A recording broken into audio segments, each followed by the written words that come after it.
Cerita ini berpusat pada seorang anak malang bernama Rudo yang tumbuh besar di lingkungan paling terpinggirkan, sebuah daerah kumuh yang menjadi tempat tinggal bagi keturunan para kriminal. Di dunia ini, ada batas yang tak terlihat tapi begitu nyata. Mereka yang hidup di luar wilayah peradaban dianggap rendah, kotor, tak berharga, bahkan disebut sebagai kaum primitif oleh orang-orang dari wilayah pusat. Diskriminasi dan kebencian menjadi makanan sehari-hari bagi penduduk daerah kumuh. Dan di tengah dunia yang keras itu, Rudo, seorang anak yatim piatu, dibesarkan oleh sosok yang ia anggap sebagai ayah sekaligus mentornya, Rekto. Rekto adalah satu-satunya cahaya dalam hidup Rudo. Dengan kasih sayang dan nilai-nilai hidup yang ia ajarkan, Rudo tumbuh menjadi bocah kuat dengan kemampuan fisik luar biasa dan hati yang masih ingin percaya pada kebaikan. Namun, hidup tak pernah adil bagi orang-orang seperti Rudo. Suatu hari, hidupnya hancur seketika. Rudo dituduh melakukan kejahatan yang tidak pernah ia lakukan. Tanpa pembelaan, tanpa pengadilan yang adil, ia dibuang ke jurang mengerikan yang bahkan ditakuti oleh penghuni daerah kumuh itu sendiri. Jurang yang disebut Abyss. Bayangkan, sebuah dunia di mana satu-satunya orang yang kau sayangi dibunuh, dan kau malah dijadikan kambing hitam atas kematiannya. Itulah awal dari perjalanan Rudo, bukan hanya perjalanan untuk bertahan hidup, tapi juga perjalanan untuk membalas dendam, mencari kebenaran, dan memahami arti kekuatan sejati. Gachiakuta bukan sekedar cerita tentang pertempuran atau kekuatan fisik. Ia adalah kisah yang menggali dalam-dalam tentang kemanusiaan, ketidakadilan, dan tekad seorang anak yang berjuang melawan dunia yang menolaknya sejak lahir. Di sebuah dunia yang terbagi antara kaum elit yang hidup dalam kemewahan dan kaum terpinggirkan yang dikenal sebagai suku keturunan para kriminal yang diasingkan, hidup seorang pemuda bernama Rudo. Ia tinggal di daerah kumuh, tempat di mana sampah dan manusia dianggap tak ada bedanya. Rudo setiap kali melihat barang-barang yang dibuang oleh kaum kaya, ia selalu berpikir, kenapa mereka begitu mudah membuang sesuatu yang masih berharga? Suatu malam Rudo menyelinap ke tempat pembuangan sampah milik kaum elit. Dia menemukan sebuah boneka anjing yang robek. Saat hendak mengambilnya, seorang penjaga melihatnya. Penjaga itu berteriak kepada Rudo yang sedang mengorek-korek sampah itu. Rudo tak menjawab. Ia melempar beberapa kantong sampah ke arah penjaga dan melarikan diri melalui ventilasi sempit. Peluru berdesing di sekitarnya. Satu di antaranya menggores lengannya. Namun, ia berhasil kabur dengan membawa boneka itu. Keesokan harinya, di daerah kumuh, teman dekat Rudo, Chiwa, menegurnya. Chiwa ini adalah seorang gadis yang dikenal Rudo sejak lama dan cukup dekat dengan Rudo. Setiap kali Rudo melancarkan aksinya, Chiwa ini selalu khawatir dengan Rudo, takut dia kenapa-napa. Beberapa anak lain datang dan mengejek Rudo. Rudo ini ternyata adalah anak dari seorang pembunuh yang dulu ayahnya akhirnya dijatuhi hukuman mati dengan dijatuhkan ke dalam Abyss. Mereka terus mengolok-olok Rudo bahwa dia adalah anak dari seorang pembunuh dan mereka tidak ada bedanya. Rudo mengepalkan tangan, menahan amarah. Chiwa mencoba menenangkan Rudo dengan berkata bahwa yang mereka katakan tidaklah benar, dan Rudo hanya melakukan apa yang dianggapnya penting. Malamnya seorang pria yang bernama Rekto menggoda Rudo yang lagi dekat dengan Chiwa, dan disarankan untuk segera mengungkapkan perasaan Rudo itu kepada Chiwa. Rekto yang memperhatikan benda yang dibawa Rudo itu bilang kalau boneka itu sudah rusak, lebih baik untuk memperbaikinya terlebih dahulu. Keesokan harinya, Rudo dan Chiwa berdiri di tepi jurang besar yang disebut The Pit, tempat di mana semua sampah dan para kriminal dibuang.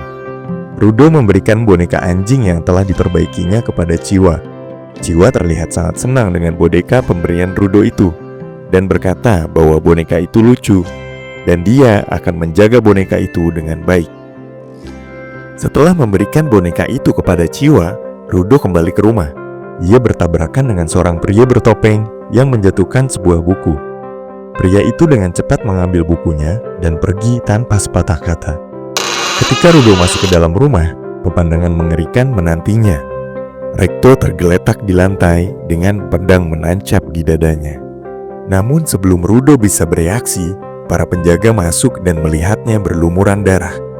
Penjaga itu menangkap Rudo dengan tuduhan pembunuhan, dengan bukti darah yang masih menempel di jaket Rudo. Rudo yang masih kebingungan dan marah pun berteriak kalau bukan dialah yang melakukan semua ini. Namun tak ada yang mendengarkan. Desas-desus menyebar cepat dan Rudo dijatuhi hukuman mati dan akan dilempar ke Abyss. Di hari eksekusi, kerumunan berkumpul. Jiwa ada di antara mereka, memandang Rudo dengan mata penuh kekecewaan. Jiwa yang dikenalnya selama ini ternyata menganggapnya sama seperti anggapan segerombolan anak nakal yang kemarin lusa mengganggu Rudo dan Jiwa. Hatinya hancur melihat Jiwa menjatuhkan boneka yang pernah ia berikan. Suara olok-olokan semua orang terdengar. Semua keburukan jatuh ke Abyss. Semua keburukan jatuh ke Abyss. Semua keburukan jatuh ke Abyss. Makin menambah kebencian Rudo saat itu juga. Dia lalu terdiam sejenak sambil tertawa jengkel penuh kekecewaan dan berteriak, "Kalianlah orang jahatnya. Kalian tidak punya keinginan sendiri. Kalian sampah. Kalian semua sampah." Sambil bermandikan emosi memandangi para orang yang hadir di hari eksekusi itu, Rudo sejenak melihat ke arah kerumunan orang-orang dan melihat pembunuh Recto dan berteriak, "Aku bersumpah akan membunuhmu." Dan ces, diputuslah tali yang mengikat Rudo itu, dan akhirnya Rudo jatuh ke dalam jurang Abyss yang dalam. Saat tubuhnya jatuh, sejenak Rudo tidak sadarkan diri. Namun ketika tersadar, ia berada pada tumpukan sampah yang sangat banyak. Sambil melihat sekelilingnya yang penuh dengan tumpukan sampah dengan bau yang sangat wadidaw, Rudo berpikir bahwa inilah yang mereka bilang tidak ada apapun di bawah sana. Namun aslinya adalah sebuah tempat sampah besar. Sesaat sebelum Rudo selesai berpikir dan beradaptasi dengan lingkungan Abyss, dia tiba-tiba dikagetkan dengan langkah kaki yang sangat kuat hingga menggetarkan daerah tempat Rudo terjatuh. Scene pun ditutup dengan Rudo bertatapan dengan monster besar Abyss yang sangat menyeramkan. Pada chapter 2 ini memiliki judul Abyss, di mana pada chapter ini akan memperkenalkan kita pada dunia bawah yang penuh bahaya dan misteri. Pertemuan Rudo dengan Engine membuka jalan bagi petualangan yang lebih besar, di mana ia akan menghadapi tantangan yang menguji batas kemampuannya dan menemukan sekutu-sekutu tak terduga dalam perjalanannya mencari kebenaran dan keadilan. Tak ada yang lebih menyakitkan daripada dihukum atas dosa yang tak pernah dilakukan. Dan bagi Rudo, hukuman itu datang dalam bentuk kejatuhan. Bukan sekedar kejatuhan martabat, tapi kejatuhan yang nyata. Dibuang jatuh menukik ke dalam kegelapan yang disebut Abyss. Dunia atas telah menjatuhkannya, menuduhnya, mengusirnya, dan membuangnya seperti sampah yang tak lagi berguna. Tubuhnya meluncur bebas dalam kegelapan yang tak berujung. Tak ada cahaya, tak ada harapan. Hanya bayangan wajah Recto, ayah angkatnya. Satu-satunya keluarga yang ia kenal sering terlintas dalam ingatan. Tepat saat suara tawa dan darah bercampur dalam malam pembunuhan yang belum terbalaskan, tubuhnya akhirnya menghantam dasar, atau sesuatu yang menyerupai dasar. Gunungan sampah menjulang tinggi, penuh logam karat dan bau busuk yang menusuk jiwa. Rasa sakit menyebar cepat ke seluruh tubuh. Namun detak jantungnya masih ada. Ia masih hidup. Dengan sisa tenaga, Rudo mencoba bangkit. Mata yang buram mulai menangkap bentuk-bentuk mengerikan. Benda mati yang seolah bernyawa, desiran aneh dari kejauhan, dan udara berat oleh ketidakadilan. Ia kini berada di tempat yang selama ini hanya disebut dalam bisikan, Abyss. Lubang tak berdasar, tempat segala yang tak diinginkan dibuang begitu saja. Belum sempat ia memahami kemana takdir telah melemparkannya, tanah di bawahnya berguncang. Dari balik tumpukan limbah muncul sesuatu yang mengukurkan batas antara mimpi buruk dan kenyataan. Makhluk raksasa terbuat dari sampah dengan mata merah menyala seperti bara dendam. Trash Beast, kebencian dan amarah dari dunia yang membuangnya, kini menjelma dalam bentuk fisik, siap meremukkan tubuh dan harapan terakhirnya. Rudo mencoba berlari, tapi tubuhnya terlalu lemah, pikirannya masih limbu. Ketika cakar kotor monster itu hampir menghancurkannya, tiba-tiba sesuatu melesat di udara. Sebuah kekuatan menahan serangan itu. Dan di antara debu dan cahaya senjata yang aneh, muncul sosok asing. Seorang pria dengan pakaian lusuh, namun berdiri tegap seperti harapan yang tak ingin mati. Namanya Engine. Bukan penyelamat, bukan pahlawan. Hanya seorang manusia yang bertahan hidup di antara limbah dan monster. Ia menyebut dirinya The Cleaners, mereka yang melawan kekacauan dengan kekacauan, menggunakan senjata yang tak lazim yang disebut dengan Jinki. Dengan kelincahan yang tidak masuk akal, Engine mengalahkan Trash Beast, memecahkannya menjadi tumpukan sampah tanpa jiwa. Keheningan kembali merayap, tapi dalam dada Rudo, sesuatu mulai menyala. Sesuatu yang bukan merupakan harapan, tapi dendam. Ia tak ingin tinggal di sini. Ia ingin kembali dan membongkar kebenaran, menuntut balas atas darah yang telah tumpah dengan sia-sia. Engine tak menjanjikan jalan yang mudah, tapi ia membuka pintu. Jalan satu-satunya yang masuk akal, bergabung dengan para Cleaners. Belajar bertahan, belajar melawan, dan mungkin menemukan celah untuk kembali ke dunia atas. Dunia yang telah menuduhnya. Dunia yang harus membayar harga atas apa yang telah direnggut. Dengan langkah limbung tapi pasti, Rudo mengikuti Engine, menjauh dari tempat jatuhnya. Di setiap langkahnya, ia meninggalkan luka, keraguan, dan masa lalunya yang hancur. Tapi ia membawa serta tekad dan bara dendam yang perlahan tumbuh menjadi nyala. Abyss mungkin telah menelannya, tapi Rudo belum selesai. Belum boleh selesai untuk sekarang. Demi satu tujuan, balas dendam. Oke boy, sampai di sini berakhirlah chapter 2 manga Gachiakuta. Selanjutnya akan kita bahas tentang chapter 3, di mana akan membahas tentang pertemuan Rudo dengan para anggota The Cleaners.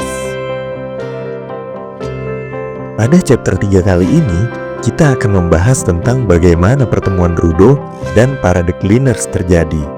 Lorong-lorong gelap menyambut langkah kaki Rudo yang masih diikat rantai dan diseret oleh Engine. Rudo mengikuti pria bernama Engine yang kini menjadi satu-satunya cahaya di tengah kegelapan Abyss. Setiap langkahnya dipenuhi ketidakpastian. Bau logam yang sudah berkarat dan plastik terbakar menyatu dengan napasnya yang berat. Di matanya masih terbayang wajah Recto, ayah angkat yang terbunuh, dan di hatinya yang dipenuhi dendam belum padam. Pikiran Rudo tidak bisa berhenti bertanya-tanya, siapa sebenarnya kelompok ini? Siapa The Cleaners? Atau mungkinkah mereka benar-benar bisa membuka jalan kembali ke dunia atas? Atau ini hanya satu lagi penjara dalam bentuk yang berbeda? Setelah waktu yang terasa seperti berjam-jam, gelap perlahan berubah menjadi remang. Cahaya kuning redup dari lampu-lampu rakitan muncul dari balik dinding-dinding besi berkarat. Di hadapan Rudo terbentang sebuah markas, bangunan-bangunan buatan yang tampak seperti puzzle dari rongsokan, tapi berdiri dengan kokoh dan terorganisir. Sebuah dunia kecil lahir dari sisa dunia yang telah membuang mereka.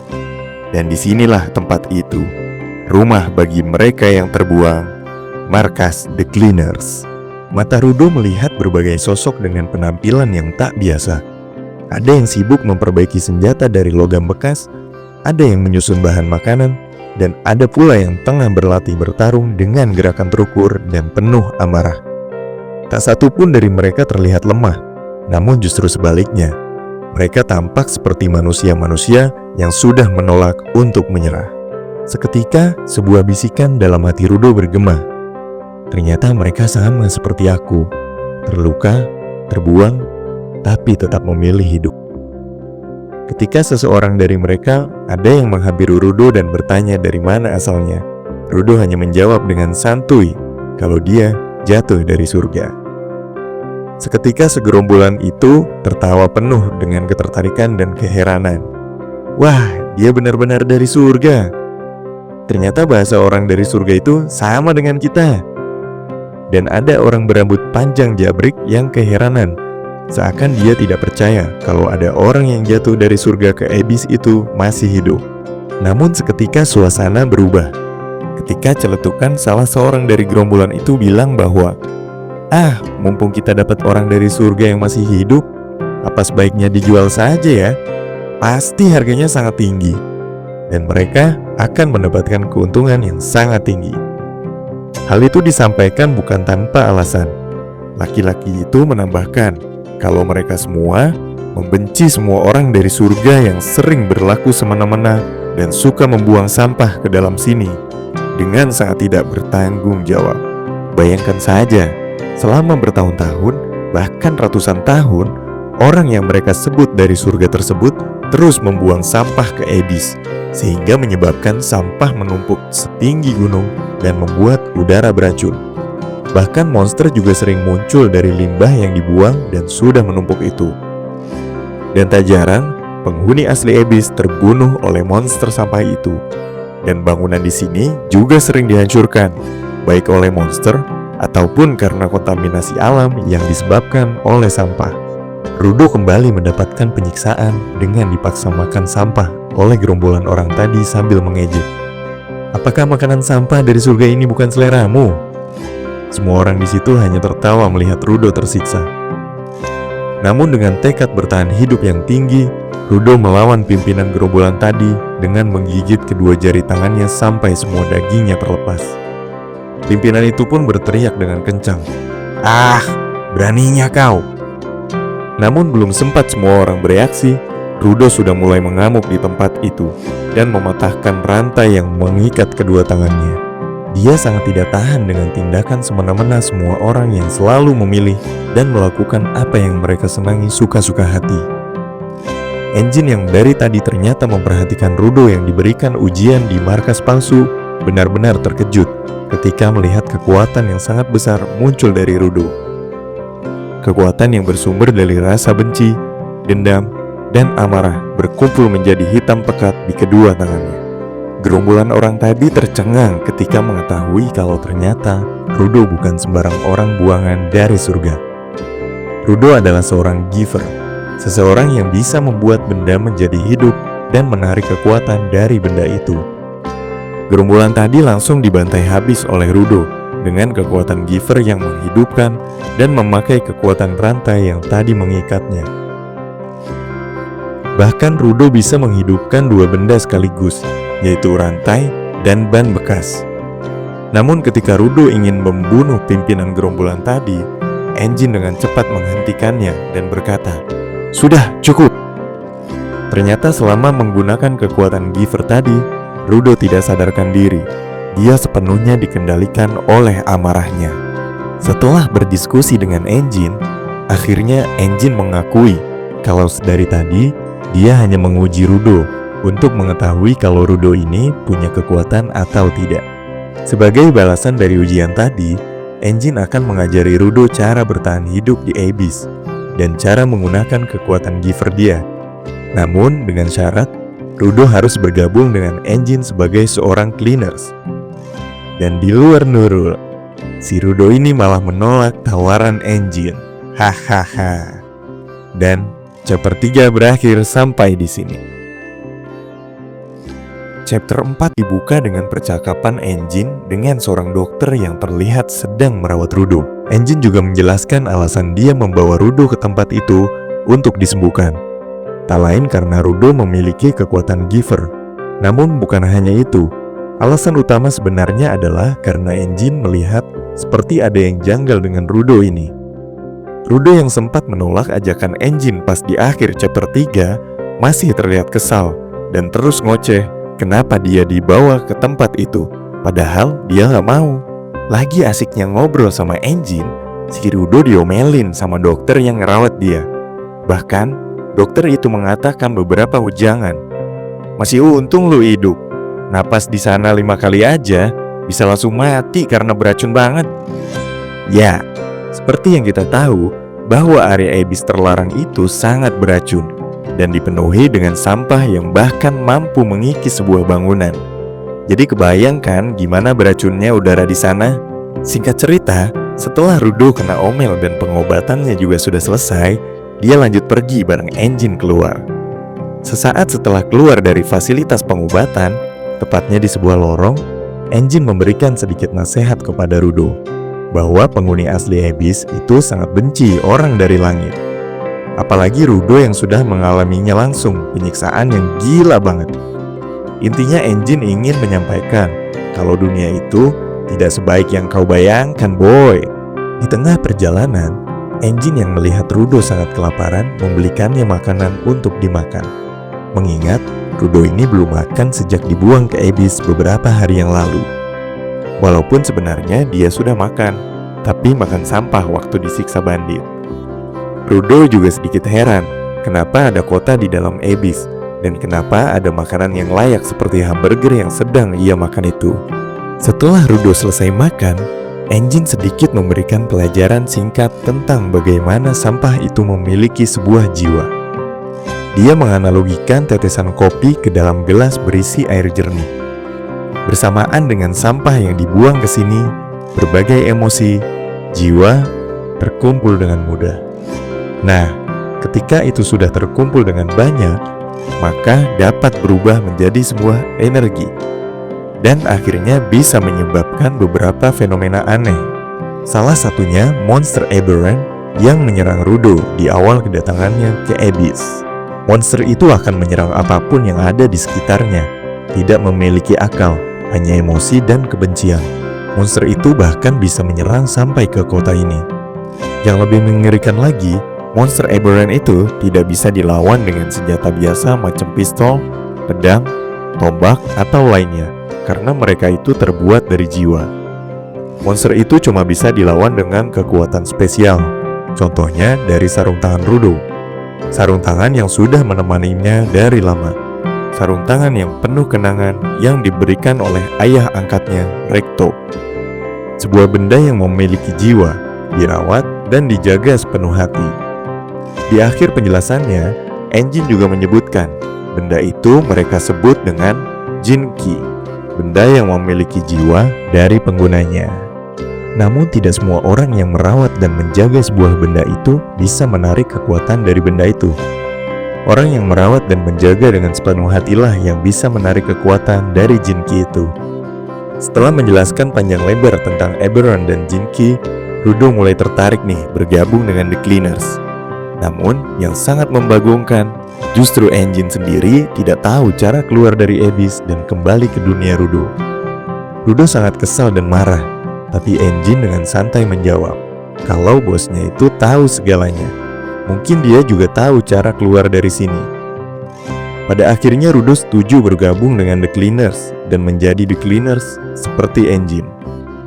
Saat sebelum pulang, Engine juga memberikan uang perbekalan buat Rudo. Rudo yang merasa sangat merepotkan Engine tiba-tiba marah dan ingin menghajar Engine karena tahu kalau uang, pengobatan, makanan yang diberikan oleh Engine itu ternyata hasil dari jual baju dan jaket Rudo. Haha. Belum selesai ngocehnya, tiba-tiba ada kucing yang mencuri uang Rudo dan membawa lari. Rudo yang sadar kalau uangnya dicuri langsung lari mengejar kucing itu. Rudo akhirnya bisa menangkap kucing itu dengan bantuan tongkat yang ia ambil sembarangan tadi. Namun, saat Rudo lagi ambil uangnya dari kucing, seseorang memanggilnya dan bilang kalau tongkat yang diambil Rudo sembarangan tadi itu miliknya, dan meminta itu untuk dikembalikan dengan sorot mata yang marah. Sialnya, tongkat yang diambil Rudo itu adalah sebuah Jinki milik seorang Cleaners, dan Cleaners itu sedang marah di hadapan Rudo sekarang. Chapter 5 ini dibuka dengan sangat membagongkan, yaitu serangan Zanka Nijiku kepada Rudo karena kesal Jinkinya diambil sembarangan oleh Rudo. Mana buat nangkep kucing lagi. Nijiku ini untungnya hanya memberi peringatan dan nggak benar-benar ingin nyerang Rudo.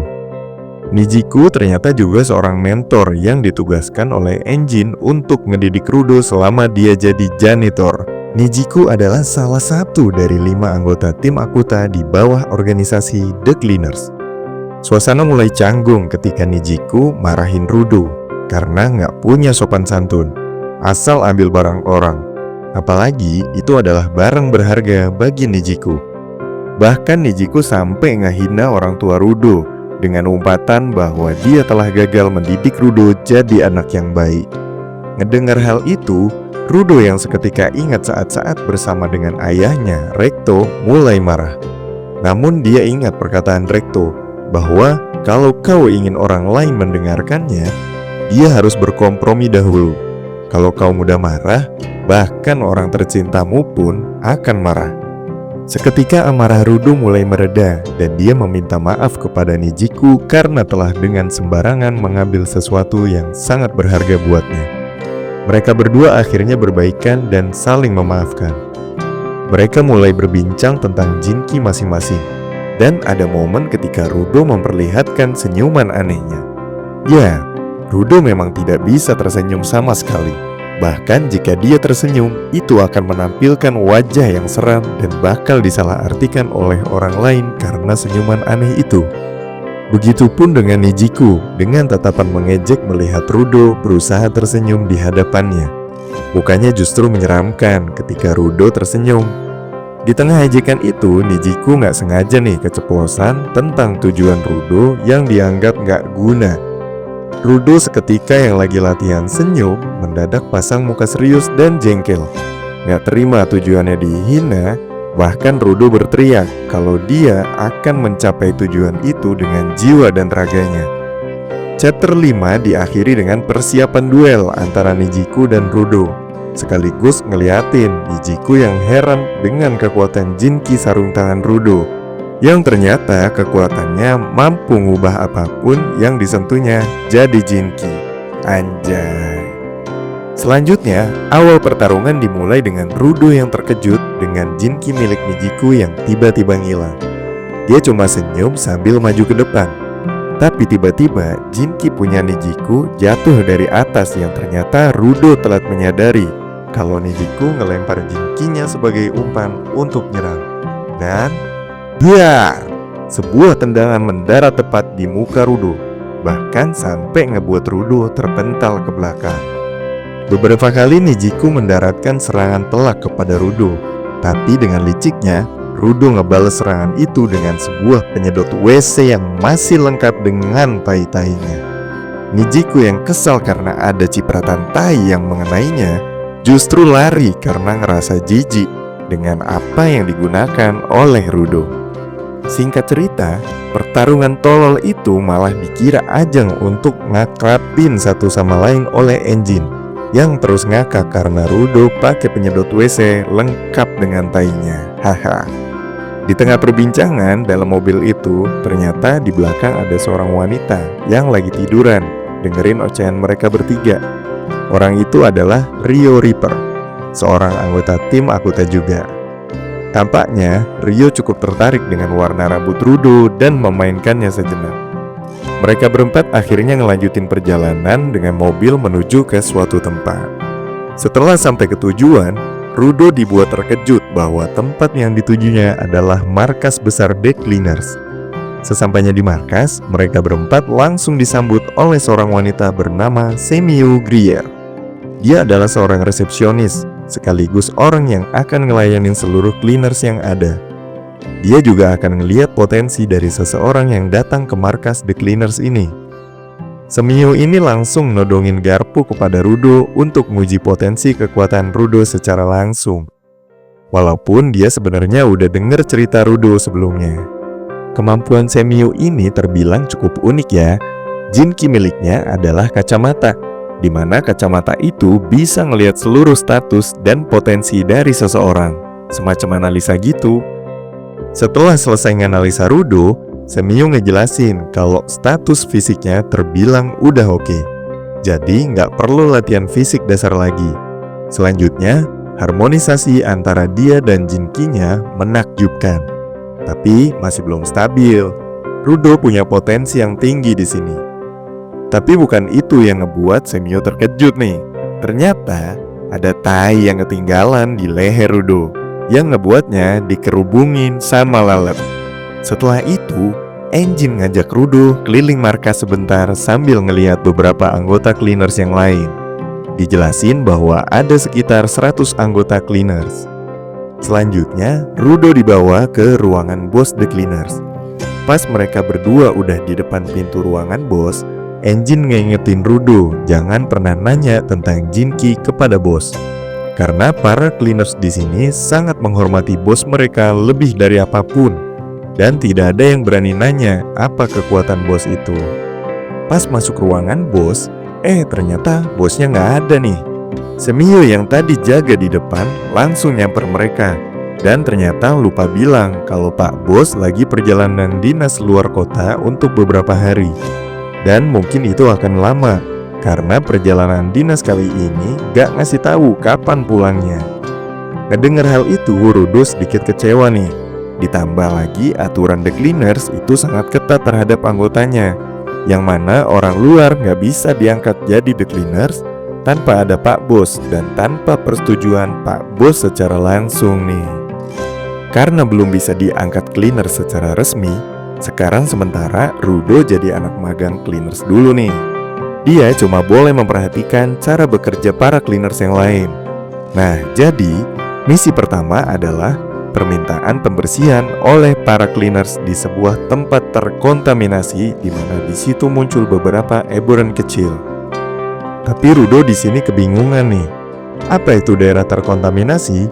Semio langsung ngejelasin kalau di Abyss ini sebenarnya terbagi menjadi 2 daerah utama. Yang pertama adalah safe zone, di mana manusia baik penghuni Abyss maupun orang dari surga itu bisa tinggal. Kayak di markas The Cleaners ini.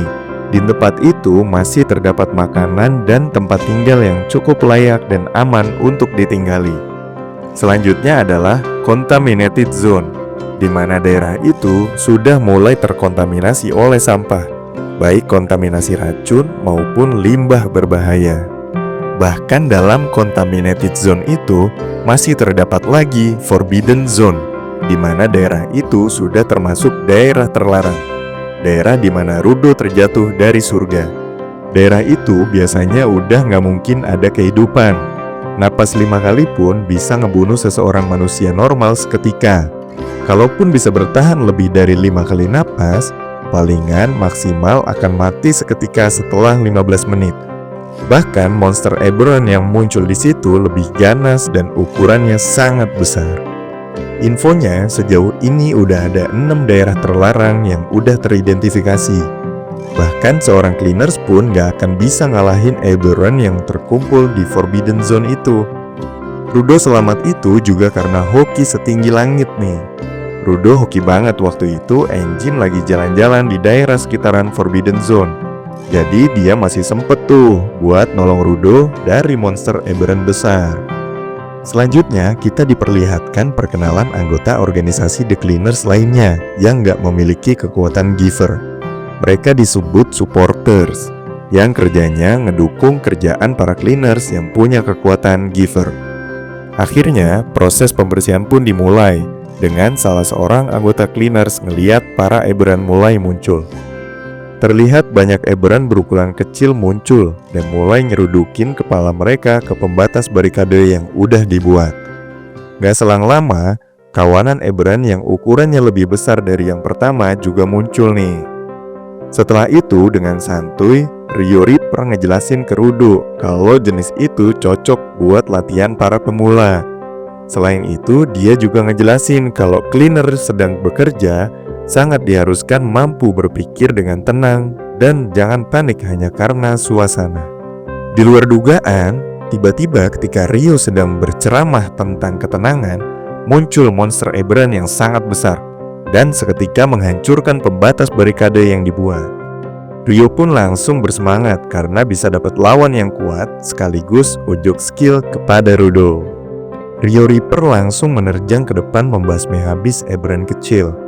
Rudo tercengang melihat gerakan efisien dan efektif Rio yang seakan dia cuma ngayunin gunting dengan kakinya aja, dan semua Eberron kecil langsung tumbang. Diketahui ternyata Jinki Rio Reaper adalah gunting dengan skill pencabiknya. Namun berbeda dengan cara pakai gunting pada umumnya yang menggunakan tangan, Rio menggunakan Jinki guntingnya pakai kaki. Saking tercengangnya Rudo ngelihat Rio bantai-bantai Eberron, dia sampai nggak sadar kalau di belakangnya ada satu Eberron kecil yang siap nyerang. Untung ada satu supporters yang siap ngelindungin Rudo dan ngelemparin Eberron tersebut kepada Rio buat dicabik-cabik. Abis itu Rudo sadar cara The Cleaners kerja itu ngandelin kerjasama, bukan cuma ngandelin kekuatan seseorang yang punya kekuatan giver, tapi yang gak punya kekuatan kayak supporters juga ngebantu dengan baik. Setelah selesai bebersih Aberron kecil, Rio langsung menerjang melawan Aberron besar. Niat hati mau ngebantu Rio, seorang supporters, justru dikagetkan dengan kemunculan Aberron kecil yang ternyata masih hidup. Saat hampir terkena serangan Aberron, Rudo coba bantu dengan kekuatan givernya. Tapi dia tiba-tiba terdiam saat mau mencoba menyerang Aberron tadi dan malah bingung. Loh, gimana cara pakai kekuatanku ya? Dan justru hampir aja Rudo yang kena serangan telak Aberron. Untung dengan sigap Rio datang untuk membantunya. Semua orang mikir kalau Rio sudah mengalahkan Aberron besar, tapi ternyata salah. Rio cuma berhasil motongnya jadi setengah bagian aja. Dan yang ngebuat keheranan adalah Aberron itu nggak ngilang meski udah babak belur dan terkoyak setengah badannya. Usut punya usut, ternyata monster Aberron besar itu spesial. Dia nggak terpengaruh sama kekuatan Jinki biasa. Ini merupakan spesies monster Aberron baru yang akan dicatat oleh tim supporters dan akan dilaporkan ke markas besar The Cleaners. Setelah sedikit berpikir, Rio langsung kembali berencana untuk mencincang monster Aberron itu jadi kecil supaya benar-benar musnah kali ini. Pertama-tama, Rio motong rambut monster Aberron besar itu dengan Jinki guntingnya. Setelah berhasil motongnya, Rio berhasil ngelihat inti jiwa dari Aberron itu. Dia berencana memotongnya, namun belum sempat bereaksi, tanah-tanah di sekitar Rio, Rudo, dan tim lainnya mulai hancur karena hentakan keras monster tadi. Rudo yang diam aja hampir saja terjatuh ke dalam celah antar retakan itu. Beruntung ada supporters yang berhasil menyelamatkannya dan membawanya lari. Rio yang mulai gak tahan dengan amukan monster itu akhirnya langsung motong inti kekuatannya dan mengalahkan monster itu dengan cukup mudah. Setelah mengalahkannya, dia mengambil inti jiwa monster Aberron tersebut yang diduga jadi sumber kekuatan. Ternyata sebuah Jinki bisa menjadi monster menyeramkan Aberron. Semua orang kebingungan dengan fakta itu. Scene berpindah ke markas besar The Cleaners di mana semua orang sedang makan dengan santai di sana. Ternyata di sana sedang diadakan pesta penyebutan Rudo di dunia bawah atau Abyss itu. Di saat semua orang minum dan makan dengan santuy, Rudo yang justru seharusnya menjadi bintangnya justru tertunduk lesu di meja makan nih. Dia meratapi ketidakbergunaannya di pembersihan kemarin bersama Rio Reaper karena nggak bisa menggunakan Jinki dia dengan baik. Bahkan bisa disebut dia jadi beban selama pertarungan dengan Aberron. Rio yang nggak mau ambil repot atas pertarungan kemarin pun menceritakan singkatnya kepada Zanka Nijiku detail monster Aberron aneh yang memiliki inti berupa Jinki. Tapi karena males mikir, Rio hanya menyerahkan informasi dan Jinki itu kepada atasannya dan dia lanjut makan. Di tengah kemurungan Rudo, dia didatengin sama Grace Rubion yang merupakan seorang supporters SQ. Grace mendatanginya buat ngucapin terima kasih banyak karena telah menyelamatkan Volo yang merupakan supporters baru. Grace juga mengagumi keberanian Rudo yang berani ngelawan Aberron buat pertama kalinya. Grace menambahkan kalau biasanya para cleaners yang memiliki kekuatan giver itu merendahkan mereka para supporters yang gak memiliki kekuatan giver. Grace juga mengingatkan tentang apa sebenarnya yang Rudo inginkan. Bukan sebuah tujuan singkat yang ingin dicapai, namun apa yang dari lubuk hati Rudo itu sebenarnya ingin wujudkan. Scene diakhiri dengan menampilkan adegan di mana ketua bandit yang sebelumnya menyiksa Rudo itu sedang disiksa balik oleh sosok hitam yang menyeramkan. Nampak sosok misterius itu menanyai detail informasi tentang Rudo kepada ketua bandit tersebut. Hari berganti dan Mabes Cleaners mendapatkan telepon yang mana itu merupakan pembersihan. Tugas kali ini cukup unik karena lokasi pembersihan kali ini letaknya gak jauh dari tempat Rudo terjatuh, di mana lokasi tersebut merupakan Forbidden Zone. Yang meminta pembersihan merupakan pedagang yang kereta barangnya diserang oleh Aberron. Pedagang itu berkata kalau isi dari kereta tersebut sangatlah penting Semua orang yang penasaran akhirnya dijelaskan oleh Sumiyu kalau isinya adalah orang yang terjatuh dari langit. Para cleaner segera bersiap-siap buat menuju lokasi pembersihan. Sesaat sebelum berangkat, seseorang mengatakan kalau Grace memiliki benda yang selalu dibawa dan dijaga.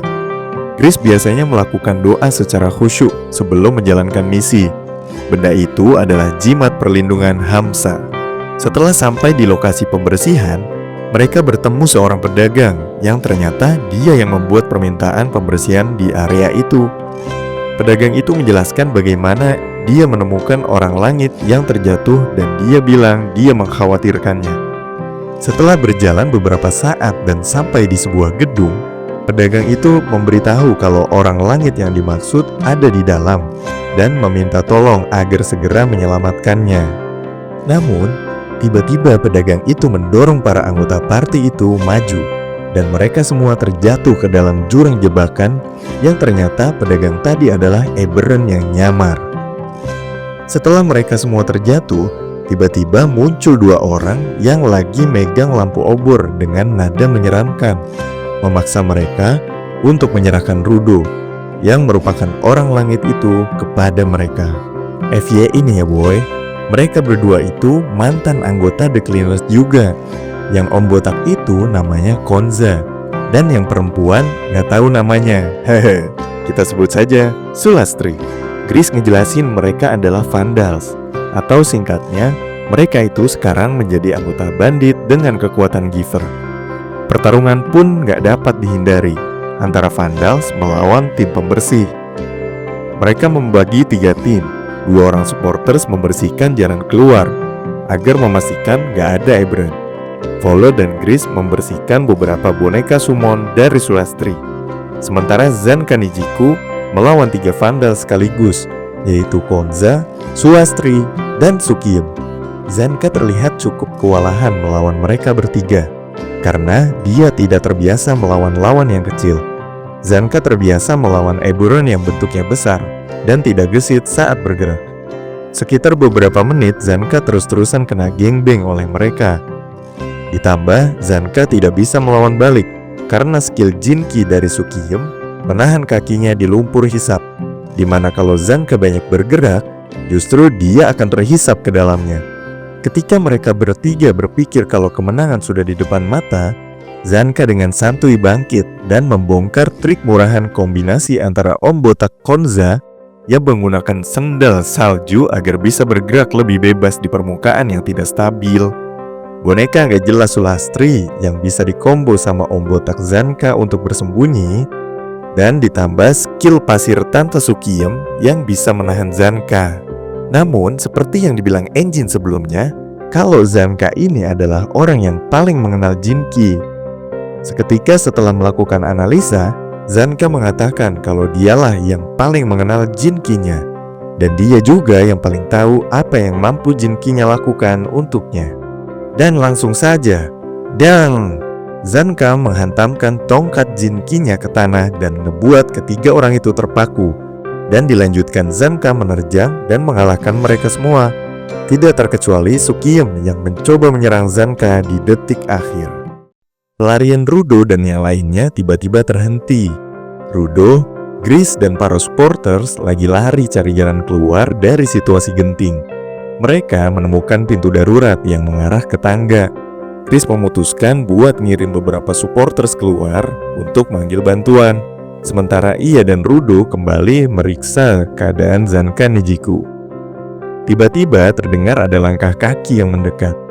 Grace berharap itu adalah Zanka yang udah beresin para Vandal. Tapi yang muncul ternyata adalah sosok asing yang langsung mengenali Rudo sebagai seorang Giver. Orang itu juga manggil Rudo orang langit kun. Tanpa basa-basi, sosok ini menghancurkan pintu keluar yang menandakan niat bermusuhan dan niat bertarung. Sosok tersebut bilang udah buang waktu karena tersesat dan harus berurusan dengan Zanka yang kini telah diracuni olehnya. Dia bilang ada seseorang yang sangat tertarik untuk bertemu dengan Rudo. Pas dia coba ngelepas topeng Rudo, Rudo langsung nepis tangannya dan menuntut penjelasan tentang nasib Zanka. Orang itu cuma jawab kalau Zanka mungkin sedang tertidur sebentar karena racunnya. Setelah itu, mereka dihadapkan langsung dengan pertarungan yang gak seimbang antara Vandals versus supporters. Gris dan Volo menyerang sosok tersebut, tapi dengan gesit ia menghindari serangan mereka dan membalas dengan tendangan yang ngebuat keduanya terhempas. Ia bilang bahwa Volo memiliki potensi, tapi tidak dengan Gris. Meskipun demikian, Gris dengan tegas bilang ia akan melindungi rekan-rekannya apapun nilai mereka. Sosok misterius itu kaget ngelihat seorang nobody kayak Gris berani ngelindungin orang lain, ngeluarin cakar dan siap buat nyerang. Rudo dari belakang minta Gris buat mundur, tapi sosok itu dengan dingin bilang Gris udah mati dan bahwa sebagai nobody nyawanya nggak berharga. Amulet Hamsa milik Gris jatuh ke tanah, menandakan akhir tragis dari perjuangannya. Setelah menyaksikan Gris ditikam oleh cakar musuh misterius, Rudo terpaku menyaksikan amulet Hamsa Gris jatuh ke tanah. Dalam sekejap, ia teringat masa lalunya bersama Rekto, ayah angkatnya. Dalam kenangan itu, Rekto menemukan Rudo muda yang tengah memukuli kepalanya sendiri di dinding. Rekto bertanya mengapa Rudo melakukan itu, meskipun rasa sakit di tangannya telah mereda. Rudo menjawab bahwa ia merasa frustasi dan tidak tahu bagaimana mengungkapkannya. Rekto menyadari bahwa Rudo merasa tidak berharga karena mengira orang tuanya telah membuangnya, dan bahwa frustasi itu berasal dari ketidakmampuan untuk memproses perasaannya. Rekto kemudian mengajak Rudo keluar untuk mencari sesuatu yang ia sukai, dengan harapan suatu hari kamar kosong Rudo akan dipenuhi dengan hal-hal favoritnya. Ketika sedang keluar, Rudo melihat seseorang membuang sebuah benda. Rudo pun langsung menghampiri benda buangan itu dan bilang, "Kok bisa ya benda ini dibuang? Padahal cuma lecet sedikit. Ini masih bisa diperbaiki padahal loh." Dari situlah Rekto bisa ngelihat potensi dan hati Rudo yang besar. Kembali ke kenyataan, Rudo yang diliputi emosi memegang amulet Hamsa milik Gris dan mengubahnya menjadi senjata yang kuat. Saat masih sekarat, Gris sempat mikir bahwa ternyata kekuatan Jinki milik Rudo bukan mengubah semua benda menjadi Jinki, tapi kekuatannya adalah mampu menarik keluar nilai dari benda apapun yang dia sentuh hingga ke titik maksimal. Dengan kekuatan baru ini, ia menghadapi musuh yang telah melukai Gris, menunjukkan bahwa dari rasa kehilangan dan kenangan dapat lahir kekuatan yang luar biasa. Setelah kekuatan amulet Hamsa Gris sudah aktif dengan mode maksimalnya, Rudo langsung bersiap melawan sosok misterius tadi. Dia memperkenalkan diri sebagai Jabberwonger. Melihat Volo yang sedang merawat dan menjaga Gris yang sudah sekarat itu, Rudo langsung menghadapi Jabber dengan tekad membara. Pertarungan mereka berlangsung sengit, tapi sepertinya itu hanya sengit untuk Jabber saja. Rudo dari tadi hanya diam tanpa bergerak sedikit pun, dan seluruh serangan Jabber gak ada yang kena Rudo sedikit pun. Rudo juga mulai paham kekuatan sebenarnya dari amulet Hamsa milik Gris ini. Gris yang selalu berdoa setiap hari berharap keselamatan saat menjalankan misi, dan berdoa agar gak ada yang terluka. Amulet itu menyimpan semua harapan dan keinginan Gris dengan mewujudkannya melalui penggunanya, agar selalu selamat dalam pertarungan, dan gak kena sedikit pun serangan. Namun kekuatan defense mutlak itu memiliki kelemahan, yaitu amulet itu nggak bisa dipakai buat nyerang secara langsung. Karena itulah Rudo harus mikir dan muter otak buat cari jalan keluar lawan Jabber. Setelah berhasil mendaratkan serangan kepada Jabber, Rudo melanjutkan pertarungannya dengan tekad yang semakin membara. Kali ini pertarungan mereka berlangsung semakin sengit, dengan Rudo berhasil mendaratkan pukulan pada Jabber berkali-kali. Bahkan Jabber dengan serangan kejutannya masih belum bisa menyerang Rudo sama sekali. Sampai-sampai si Jabber ini babak belur penuh darah. Tapi Jabber yang tampaknya menikmati rasa sakit menanyakan apakah Rudo merasa bersalah karena telah menyakitinya. Rudo jawab bahwa ia gak peduli karena lawannya adalah Jabber. Jawaban ini justru bikin Jabber makin bersemangat buat bertarung. Jabber kemudian menggunakan cakar Jinkinya buat ngancurin pilar, bikin puing-puing berjatuhan. Rudo berhasil menghindar dan dengan bantuan amulet Hamsa yang sekarang jadi Jinkinya, dia dapat mendeteksi serangan Jabber yang bersembunyi di balik puing-puing. Rudo memanfaatkan momen ini buat nyerang balik. dan bikin Jabber terpental. Tapi Jabber nggak nyerah. Ia menyadari bahwa amulet Rudo hanya bereaksi terhadap serangan yang memiliki niat jahat. Buat ngakalin ini, Jabber ngejelasin kalau jin Qi-nya bernama Mankira yang merupakan cakar beracun. Cakar ini punya neurotoksin di setiap bilah cakarnya. Perlu kalian tahu nih boy, neurotoksin adalah racun yang bereaksi pada sistem saraf yang bikin gangguan atau ngerusak pada sel saraf. Terus si Jabber menusukkan cakar beracun miliknya ke perutnya sendiri, berharap bahwa dalam keadaan nggak sadar, serangannya nggak akan terdeteksi oleh amulet Rudo.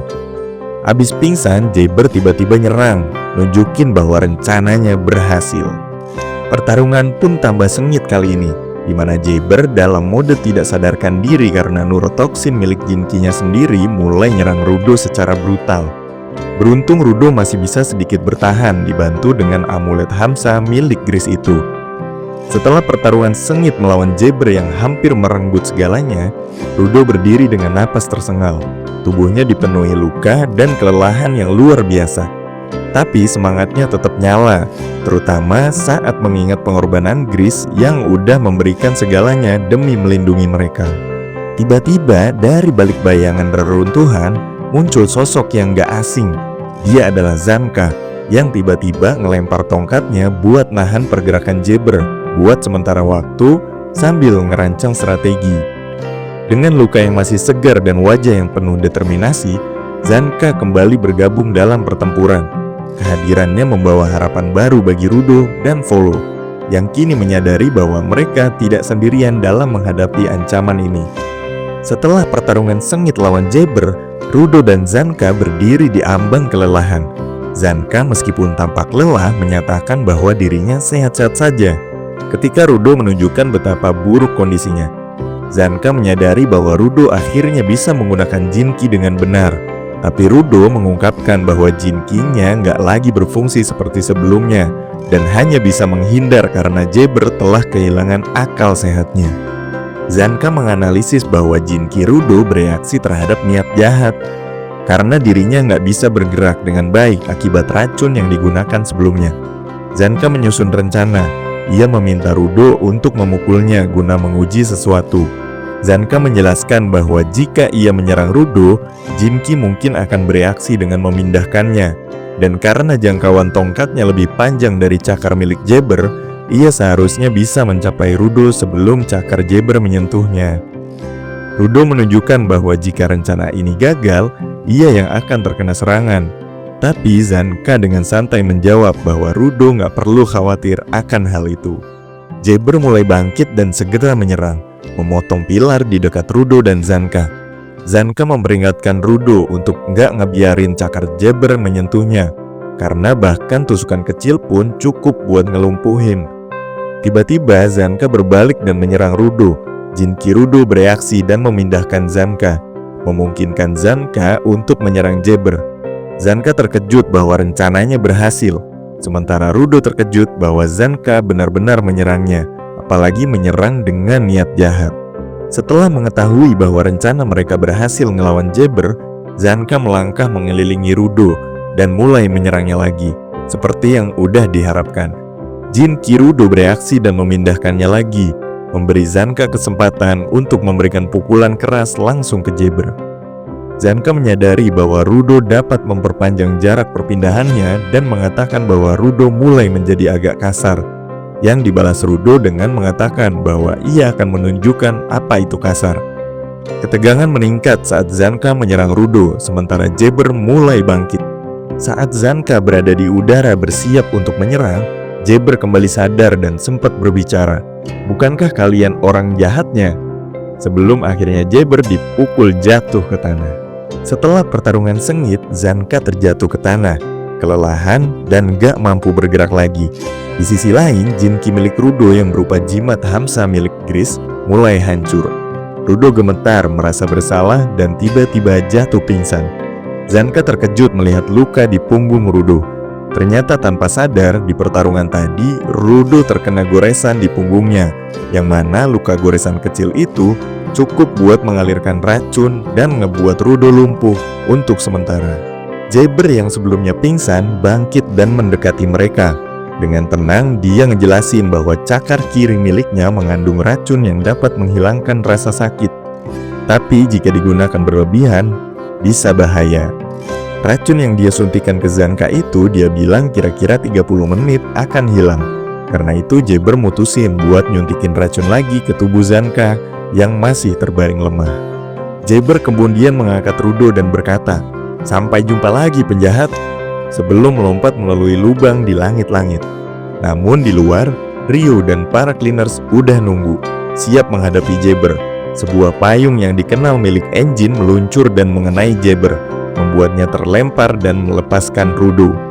Engine dan para cleaners datang tepat waktu, siap membersihkan kekacauan yang ditinggalkan oleh Jabber.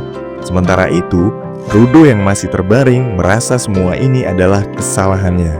Setelah pertarungan yang melelahkan, Jabber akhirnya bangkit lagi walaupun dia masih sempoyongan dipenuhi luka. Jabber juga tersadar kalau dirinya udah dikelilingi oleh para cleaners yang menatapnya dengan penuh kebencian. Engine sang pemimpin cleaners menilai kalau Jabber tampaknya sedikit gila. Engine juga berterima kasih dengan salah satu sporters yang berhasil menghubungi markas dan meminta bantuan. Karena kelompok Rudo terjebak ke dalam gedung yang sangat dalam sehingga alat komunikasi nggak bisa dipakai. Ryo, salah satu anggota cleaners, merasa lega melihat Rudo tampak lebih baik dari yang dia kira.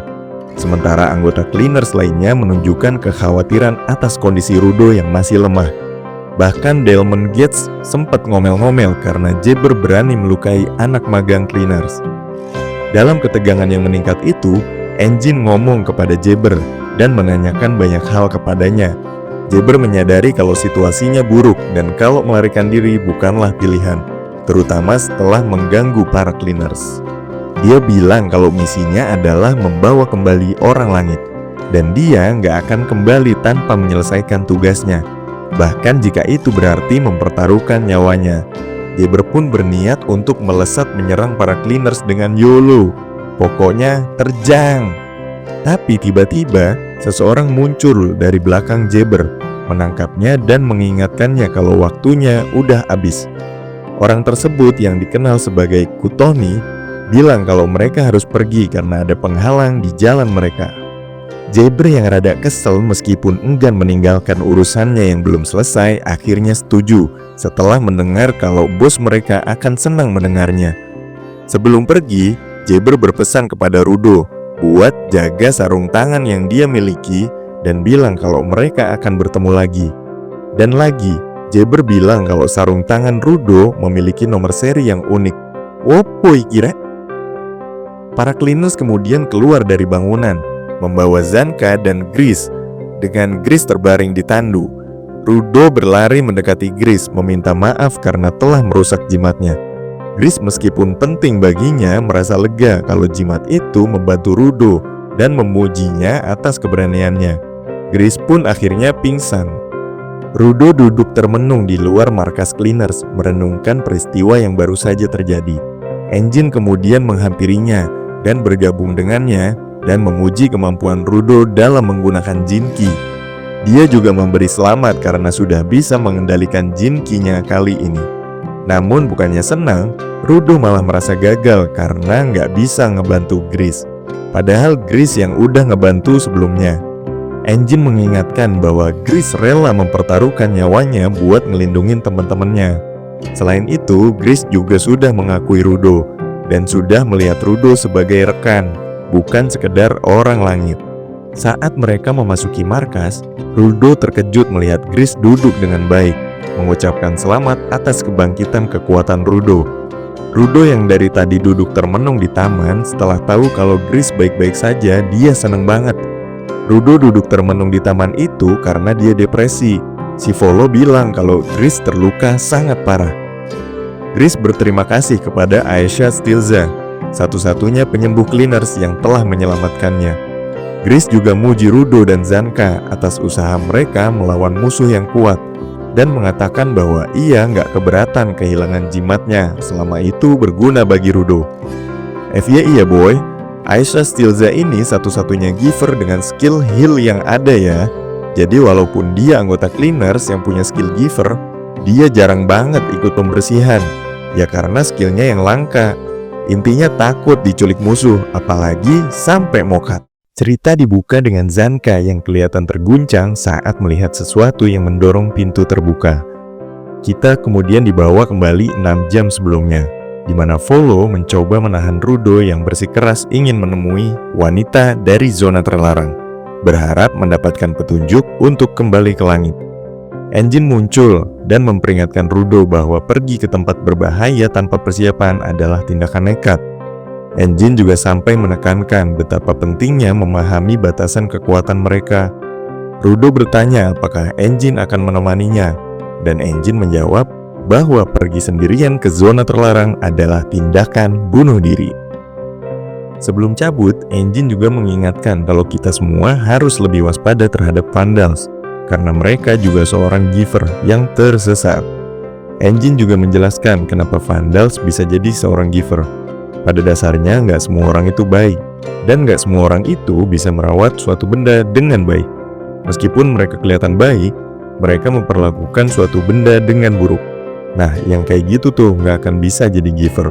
Tapi ada orang nggak peduli seberapa jahatnya dia di mata orang lain, dia tetap punya benda yang sangat berharga baginya dan dirawat dengan sangat baik. Itulah konsep dasar dari kekuatan The Giver. Selanjutnya scene berpindah ke markas The Cleaners. Rudo mencoba bersantai di kamarnya, namun pikirannya terus terpaku pada keinginannya untuk menjelajahi tempat pembuangan sampah. Tiba-tiba pintunya terbuka keras mengejutkannya. Rio masuk dan menawarkan untuk menunjukkan fasilitas markas, termasuk ruang pelatihan, ruang makan, dan kamar mandi. Rudo terkesan dengan fasilitas tersebut, mengingat kehidupannya di permukaan yang jauh lebih keras. Mereka kemudian menikmati makanan manis yang disediakan oleh vendor MBG Gachia Kuta dengan bantuan givers yang ahli dalam menyiapkan makanan. Rudo terkejut dengan kelezatan makanan tersebut dan terus memakannya dengan lahap. Setelah kebanyakan lawak di chapter sebelumnya, di mana Rudo kekenyangan karena terlalu banyak makan makanan manis, suasana kembali serius. Rudo bersama Engine, Zanka, dan Rio berada di luar markas The Cleaners. Rudo memegang pisau, dan Zanka bertanya apakah dia nggak bisa menggunakan jinkinya lagi. Engine menggoda Rudo, mengatakan bahwa dia terlalu terobsesi dengan makanan manis, hingga lupa cara menggunakan jinkinya. Ryu, yang ngakak karena Rudo lupa cara pakai jinkinya lagi, malah ngecengin Rudo kalau dia seenggaknya berhasil buat diet, dan sekarang udah enakan buat bergerak dengan baik. Zanka yang sedari tadi mengamati menjelaskan bahwa dasar dari kekuatan Jinki Rudo adalah karena Rudo ini sering memungut sampah yang sudah dibuang dan memperbaikinya.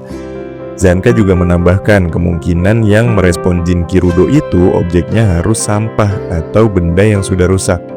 Selanjutnya Zanka menyuruh Rudo untuk mengambil salah satu benda dari gundukan sampah di dekatnya.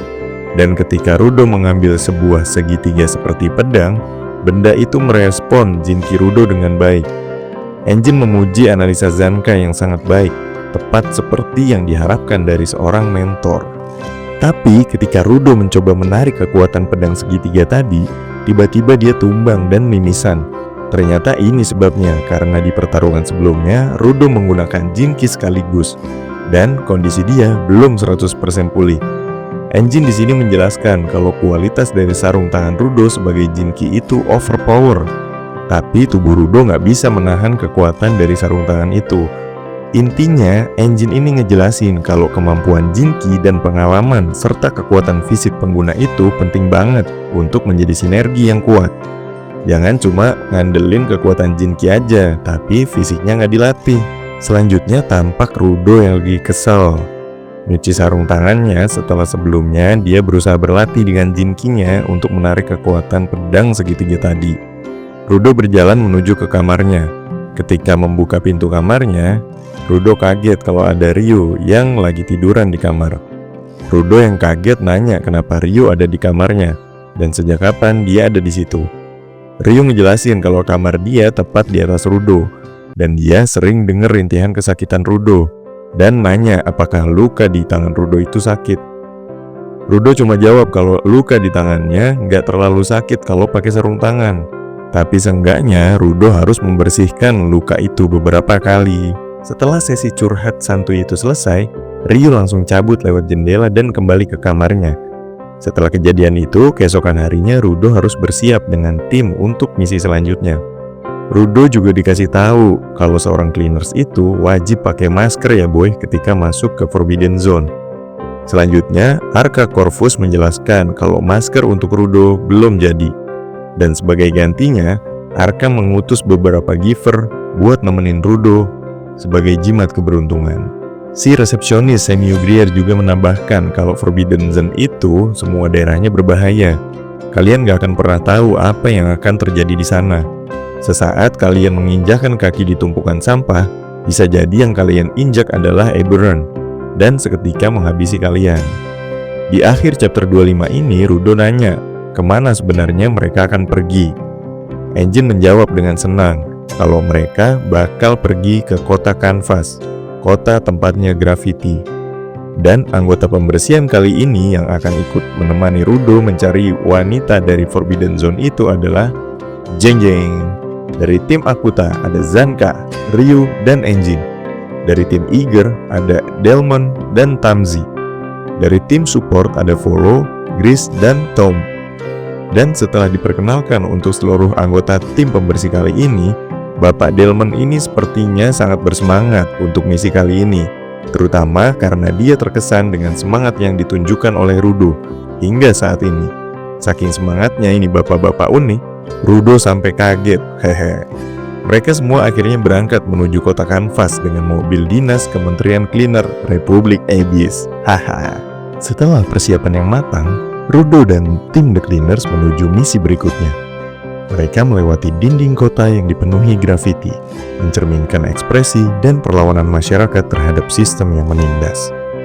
Rudo terpesona oleh keindahan dan makna dari grafiti tersebut, menyadari bahwa seni bisa menjadi bentuk perlawanan dan harapan. Selanjutnya, Tamzi menjelasin kalau ada banyak orang yang gak mampu tinggal di kota akhirnya hancur oleh sampah yang jatuh dari atas.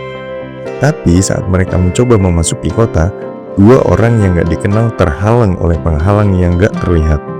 Engine menjelaskan bahwa cuma mereka yang gak memiliki niat jahat yang bisa masuk, menekankan pentingnya niat dan hati dalam dunia ini.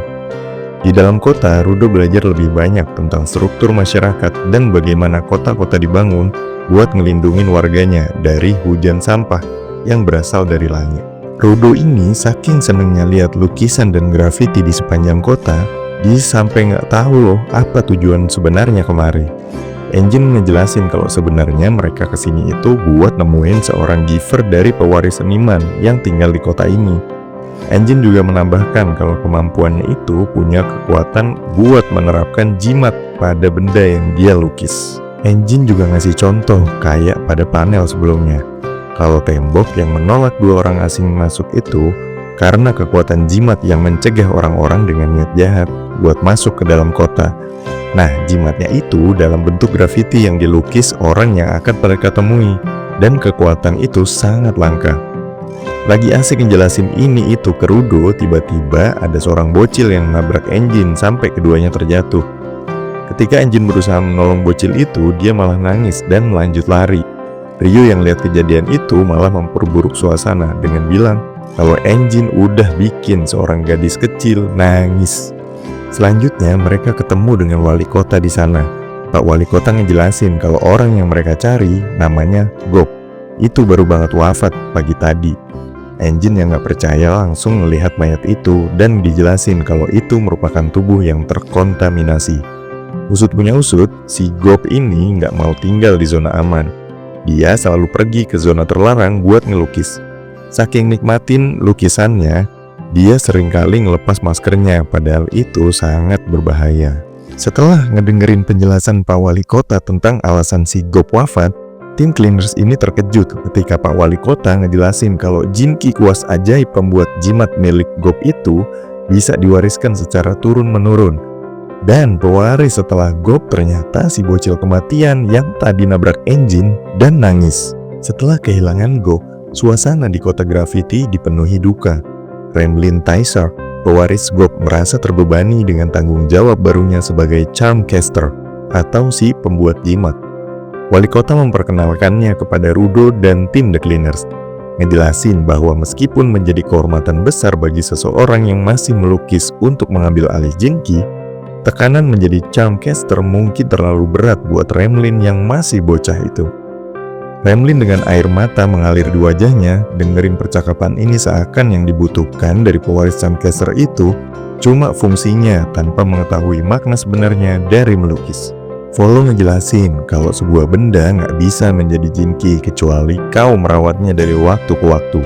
Tapi seorang giver itu beda. Dia bisa menjadi seorang giver secara langsung ketika dia dikasih atau diwarisi sebuah Jinki. Tapi kekuatannya akan jomplang karena kualitas antara giver dan Jinkinya berbeda, sama seperti kasus Rudo yang fisiknya belum kuat menahan kekuatan Jinkinya. Rudo memperhatikan sarung tangannya saat hal itu disebutkan. Wali kota minta maaf karena mungkin akan memakan waktu lebih lama untuk mendapatkan jimat yang mereka butuhkan, mengingat kedekatan Remlin dan Gob. Wali kota mulai meneteskan air mata saat mengenang betapa Gob menikmati melukis. Tiba-tiba Remlin berdiri dan berteriak, "Itu dia!" Mengejutkan Engine dan wali kota. Dia menghapus air matanya dan menyatakan bahwa dia sudah cukup bersedih, mengumumkan bahwa ini festival. Dia mengambil Jinki pena dari wali kota dan berlari keluar, meninggalkan semua orang terkejut. Di atap, mereka mengejar Remlin yang sedang menyiapkan beberapa semprotan cat. Dia mengatakan bahwa setelah memikirkannya, meskipun menyedihkan bahwa Gob meninggal, dia tahu Gob nggak akan senang melihat semua orang nangis. Remlin membuka Jinki pena yang kemudian berubah menjadi kuas saat dia mulai membuat goresan cat di tanah dalam pola di sekitar kaleng semprot. Kaleng-kaleng tersebut bergetar dan meledak ke udara menjadi kembang api saat dia menyatakan, "Saatnya bermain dan melukis. Mari kita berduka dengan gembira." Rudo menyaksikan dengan kagum, teringat akan kenangan bersama Recto. Seluruh kota bergabung dalam perayaan, mengambil kuas dan kaleng cat. Wali kota meminta maaf kepada Engine, mengatakan bahwa mantra akan memakan waktu. Ini adalah kota kanvas, kota dari kesenangan dan kebebasan. Setelah perayaan penuh warna yang dipimpin oleh Remlin untuk menghormati wafatnya Gob, suasana di kota grafiti kembali tenang.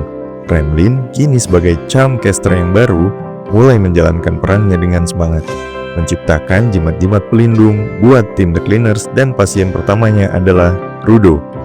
Remlin ini merupakan sosok yang dipilih sebagai pewaris Jinki Charmcaster karena siapapun tidak dapat menghentikan kenakalannya. Itu terbukti saat Remlin ini coret-coret wajah Rudo karena iseng aja. Setelah itu, Remlin memperkenalkan dirinya secara resmi dengan menyebutkan kalau dia akan bermain dengan baik sebagai Charmcaster. Tapi sebelum mulai menggambar, Remlin ini menjelaskan kalau dia harus meminta izin dulu sebelum menggambar pada seseorang. Engine dan Pak Wali Kota sedikit kebingungan karena dulu Gob nggak seperti itu. Gob cenderung memilih kebebasan. Dia suka menggambar dimanapun tempatnya dan tanpa izin ini itu. Namun di tengah kebingungan itu, Remlin ngejelasin kalau semuanya intinya sama aja, yaitu bersenang-senang. Walaupun tiap orang caranya berbeda-beda, mereka bebas menggambar apapun yang mereka inginkan, sehingga hasilnya pun sepenuhnya nggak sama. Engine yang makin nggak paham dengan penjelasan itu di-stop oleh Pak Wali Kota, karena semakin kau ingin tahu seorang seniman, maka semakin sedikit pula yang akan kau tahu. Lanjut ke inti cerita. Rudo sebagai pasien pertama Remlin sudah membuka bajunya dan siap untuk digambarkan jimat buat ngurangin luka yang parah banget. Remlin oke-oke aja dan segera dia mengubah Jinki pena tadi jadi alat pembuat tato sesuai dengan apa yang ada di pikiran Remlin. Semua orang heran karena wujud Jinkinya bisa berubah-ubah gimana imajinasi givernya. Setelah beberapa waktu, Remlin sangat kelelahan karena harus mentato ke 9 orang cleaner sekaligus. Tapi mereka semua mengapresiasi kerja keras Remlin, terutama ini adalah debut pertama dia sebagai pewaris Jinki Charmcaster. Sebelum cleaners berpamitan, mereka sempat ngelihat 2 orang tadi yang gak bisa masuk karena terdeteksi niat buruk. Mereka berdua sekarang berteriak karena melihat pewaris Jinki Charmcaster itu ternyata seorang bocah. mereka berdua mengklaim kalau mereka berdualah pelukis terbaik dan yang paling terkenal. Bapak wali kota yang kesal akhirnya naik darah memarahi mereka yang ngebuat semua orang terkejut. Karena Pak Wali Kota yang kalem kalau marah ternyata serem juga ya. Setelah kejadian itu, akhirnya seluruh anggota Cleaners tadi berpamitan dengan kota Gravity dan lanjut pulang. Di tengah perjalanan, Engine bilang ke Rudo kalau Rudo boleh melakukan hal yang dia suka, yaitu berburu sampah.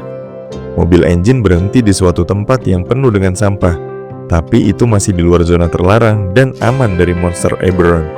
Rudo yang udah lama nggak memuaskan hobinya langsung berburu sampah barang bekas buat dijadiin jinki untuk berlindung jika nanti dibutuhkan ketika sedang menjalankan misi. Setelah perjalanan ke kota Gravity, Rudo dan tim The Cleaners, Engine, Zanka, dan Ryu siap buat misi berikutnya. Tapi sebelumnya mereka balik dulu ke markas The Cleaners untuk ngambil masker milik Rudo yang ternyata sudah jadi. Mereka juga langsung disambut oleh para pembuat masker yang bernama Agus.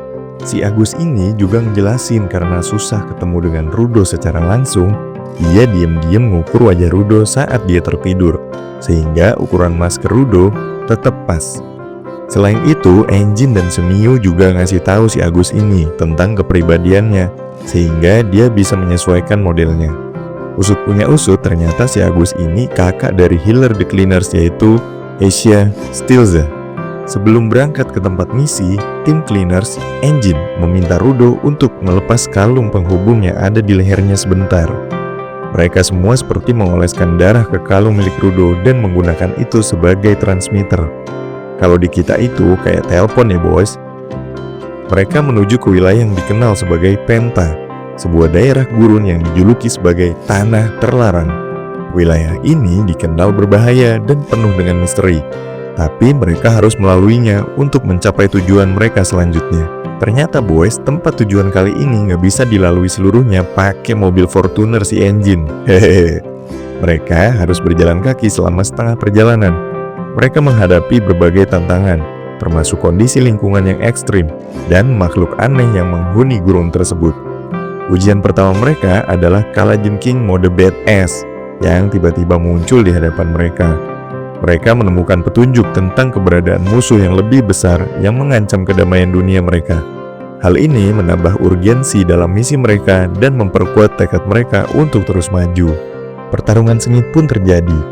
Ryu dengan sigap menyerang dan berhasil melukai makhluk tersebut. Tapi Kalajengking mode Badass itu nggak nyerah dan nyerang Zanka. Dor. Seru juga ternyata ribut sama Kalajengking. Hehe. Dengan kekuatan dan ketenangannya, Zanka menahan capit makhluk itu, memberikan kesempatan bagi Engine buat ngelancarin serangan.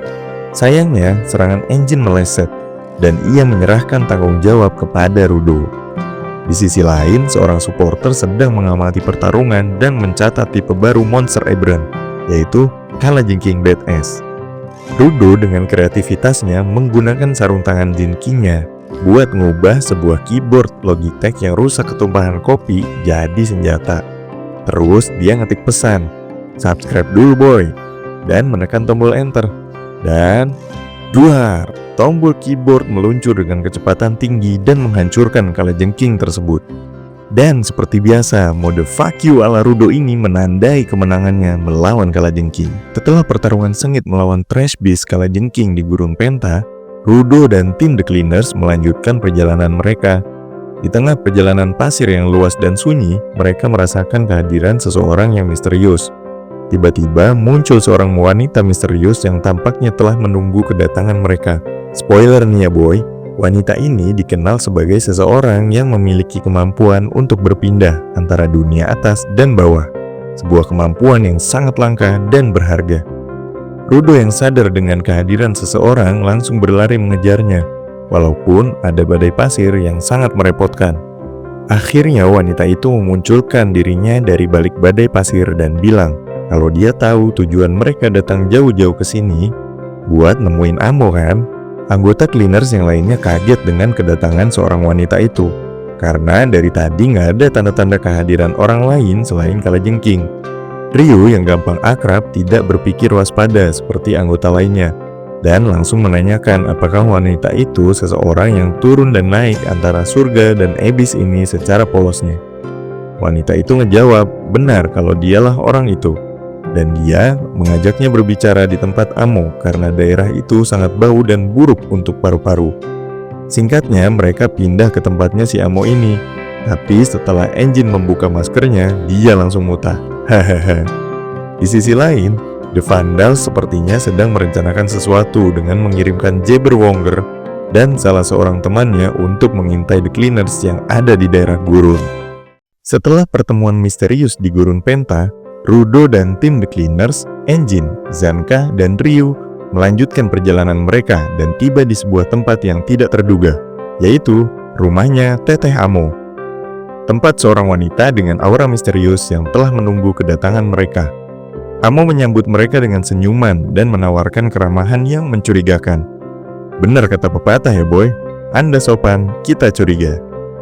Amo mengajak mereka masuk ke dalam rumahnya yang terletak di bagian atas menara.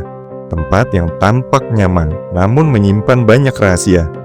Di dalam, mereka menemukan ruangan yang penuh dengan barang-barang aneh dan simbol-simbol yang gak mereka ngerti. Amo juga bilang kalau bau busuk sampah yang ada di Abyss gak akan masuk ke ruangan Amo. Mereka bisa melepaskan masker full face. Lagian, kalau bicara dengan seseorang dengan menggunakan masker, itu gak sopan. Rudo mengawali perbincangan dengan Amo dengan langsung nanya ke intinya. Rudo nanya kalau Amo tahu orang dengan skill berpindah dari Abyss ke surga, dan mereka menanyakan gimana cara pergi ke Tenkai itu. Namun suasana jadi tegang ketika Amo mulai ngajuin pertanyaan yang aneh dan muji niat serta tujuan mereka. Amo marah karena mereka ketemu Amo cuma buat keuntungan sepihak saja. Padahal Amo sudah seneng kalau ada orang yang main ke rumahnya. Di sisi lain, Engine yang berusaha mencairkan suasana dengan kalimat bujukannya malah langsung diomelin sama Amo karena tahu kalau Engine itu bohong doang. Amo langsung deketin Engine dan bilang dia benci orang kayak Engine. Engine dengan santuy nanggepin itu dan malah bilang kalau baju yang dipakai Amo itu terlalu vulgar dan terlalu menampakkan tete dan miau-miaunya. Hahaha. Amo bukannya reda, malah makin marah dan diperlihatkan kalau Amo ini menggunakan sebuah skill dari Jinkinya. Dan ternyata Jinki itu mirip kayak seri Jinki milik Rudo. Kemungkinan Jinki Amo itu punya skill yang bisa mengendalikan orang lain. Terbukti, Bapak Delmon Gates seperti menodongkan senjata ke arah Engine. Ketegangan memuncak di kediaman Amo setelah Bapak Delmon seperti menembak Engine dan dia pingsan.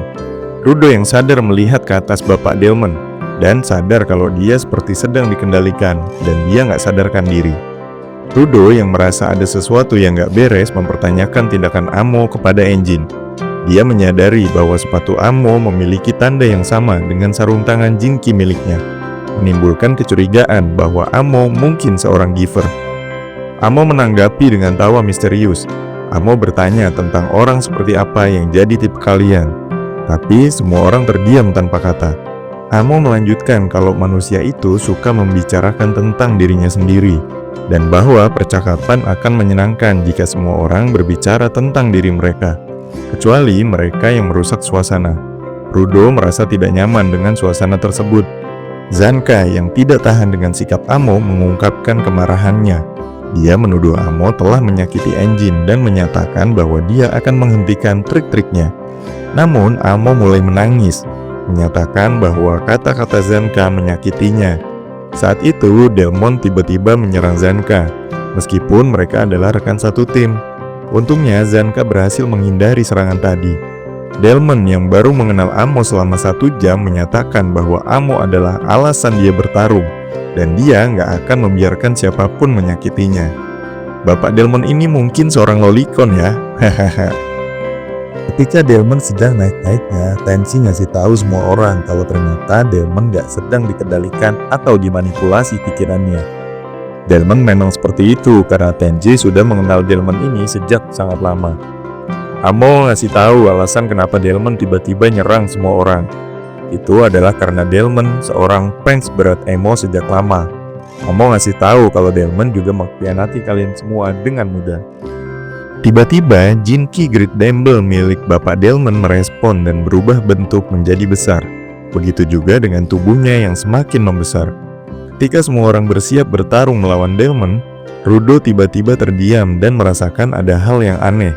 Ada suara-suara yang mengganggu pikirannya. Suara yang selama ini mengolok-ngolok dirinya. Suara yang selama ini selalu merendahkan dia karena dia adalah keturunan seorang kriminal. Selanjutnya, Rudo masih terus mengalami gangguan mental dan pikirannya. Tiba-tiba, Temzi menariknya buat ngindarin serangan senjata semprotan air milik Delmon dan berteriak, "Lu ngapain woi? Malah AFK mulu." Hahaha. Babang Temzi ngejelasin kalau Jinki punya Delmon itu melambangkan masa lalu Delmon. Jinki itu terlahir dari hasratnya untuk ngebuat tumbuhan dan benda lain jadi besar. Ya, namanya juga semprotan air buat tanaman ya boys. Temzi nambahin kalau Jinki milik Delmon dapat membunuh lawan secara pelan karena efek dari siraman airnya yang ngebuat objek jadi besar. Bayangkan kalau air itu kena terus-menerus, benda menjadi besar, dan meledak, akhirnya meninggoy. Selain itu, engine juga yang biasanya waspada juga sampai bisa kena serangan senjata Delmon. Ya, karena senjata itu bisa berubah menjadi mode hening.